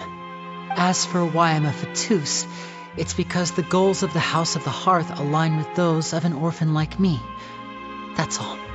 That was how Father, who you might know as the Knave, approached recruiting us back then too. The Knave? The one who controls the House of the Hearth? She's your father? That's right. And since we're here, I was wondering, would you mind hearing a story? It's about my past. Back when our parents first died, Lynette and I were left wandering the streets. To survive, I took to surreptitiously observing an older street performer who did magic. It took me several days to figure out how he pulled off his amazing tricks. I took my sister through several streets until we found a crowded corner, and we began to perform magic tricks there. To my surprise, we proved to be pretty popular, and we could at least stop worrying about where our next meal would come from for a time. But I didn't want my sister to remain a street rat together with me forever. Before long, an aristocrat came to me and claimed that he wished to take us in after watching my performances. So you went from orphans to nobility just like that? That was how we felt at first too. As if fate was on our side and we could say goodbye to those painful days. But I gradually discovered that while we were called foster children, he was really after my talent for magic tricks. He would constantly take me to all sorts of banquets to garner attention, which he would then use to expand his social circles. That doesn't seem too bad either. Better than roaming the streets at any rate. It took a while for me to realize just how dark his heart really was. After one particular performance at a banquet, I discovered that Lynette was not on the same return vehicle as me. I waited a long time after we returned home, but she did not come back. I went to that noble's bedroom and asked him about her whereabouts. The answer he gave me was, she caught the eye of the most eminent person at the banquet, so I sent her over as a gift. I mean, you'll be able to perform your magic regardless of who your assistant is, yes? Oh no. So he was gonna... But wouldn't Fontaine's laws deal with such people? As far as outsiders are concerned, this is a relationship akin to adoption or foster care, and they have their ways of escaping the eye of the law. I managed to ferret out the location of the mansion of that so-called eminent person and hurried through the night. But by the time I leaped over the walls, avoided the guards, and made my way in, all I saw was the moonlit ground covered in blood, and the knave standing there in the darkness. So, she'd already taken care of that guy. That's right. She had rescued my sister before she could come to any harm, and had even discovered several girls hidden in a basement, all of them orphans. Father, I mean, the knave, might have seen something in me, and so she made me an offer. The House of the Hearth welcomes you, for your interests align with ours. Here, none will ever betray you. Indeed, betrayal shall never be permitted here. I was hesitant to trust her. I mean, I had just been betrayed by nobles. But she was also quick to destroy the noble who had taken us in at first, giving us back our freedom. Oh, so that's how the two of you joined the House of the Hearth. She has her own plans. She has gained permission from the Tsaritsa to first use the Gnosis' power when she obtains it. She plans to use it to find a way to break the prophecy and save Fontaine. So, she believes in that prophecy too? That's right. The whole House of the Hearth is currently working to combat that crisis. Today's case has also proven that people from Fontaine can indeed dissolve into some sort of water, thus further supporting the prophecy. Everyone at Hotel Bouffe d'été, including the knave, has their roots in Fontaine. And we will always defend our homeland. To us orphans, the only connection we have left to this world, apart from our family, is our homeland. So, from small deeds like distributing magic pockets to huge schemes like stealing a Gnosis, everything is aimed at dealing with that prophecy. It's all right. I understand. The only thing I can do is relate all this to you. I just hope you can understand that even as a member of the House, I have never stopped making my own decisions, and that I believe what I'm doing is right. If you should need anything at all in the future, feel free to find me. I will do my best to help you, as plain Linny.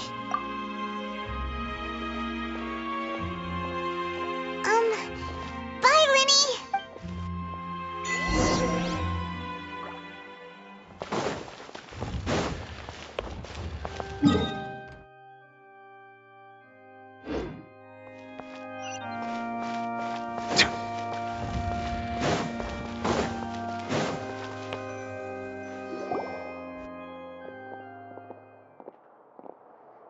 Hey there.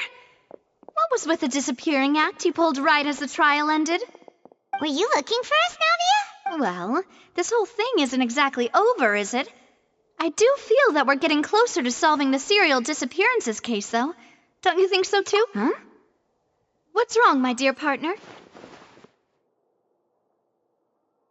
Besides, are you sure we're the ones who can crack a case that's been cold for decades now? And given that there's new evidence from the trial, there should be a trail of breadcrumbs for the Hydro Archon's people to follow now, right? Ah, I see. Well, I won't lie. I'm a little shocked to hear that from you. But I suppose you are just travelers who have only arrived in Fontaine after all. Sorry. I might have been too presumptuous. Don't say that, Nav. Aw, and we were having so much fun investigating with you, too. It was like having new waters flowing into a stagnant mire, causing new hope to spring forth, and the reflection in the murk to become clearer. Well, sorry about that. I'm a bit prone to nostalgia. Don't mind me. Wait, shall we have a farewell meal? You know, to commemorate our time as partners. Huh? Do we really need to get that formal? Well, guess you really did treat us as partners, huh? Well, I'd just like to have a proper ending to every important memory. That way there are no regrets later. Anyway, it would just be a meal, so it shouldn't take up too much of your time. You don't have to twist Paimon's arm. If Boss Navi is treating, count Paimon in! Oh, wonderful. In that case, why don't we return to the court of Fontaine and head to the Hotel de Boer? I believe we'll make it just in time for dinner. All right, then.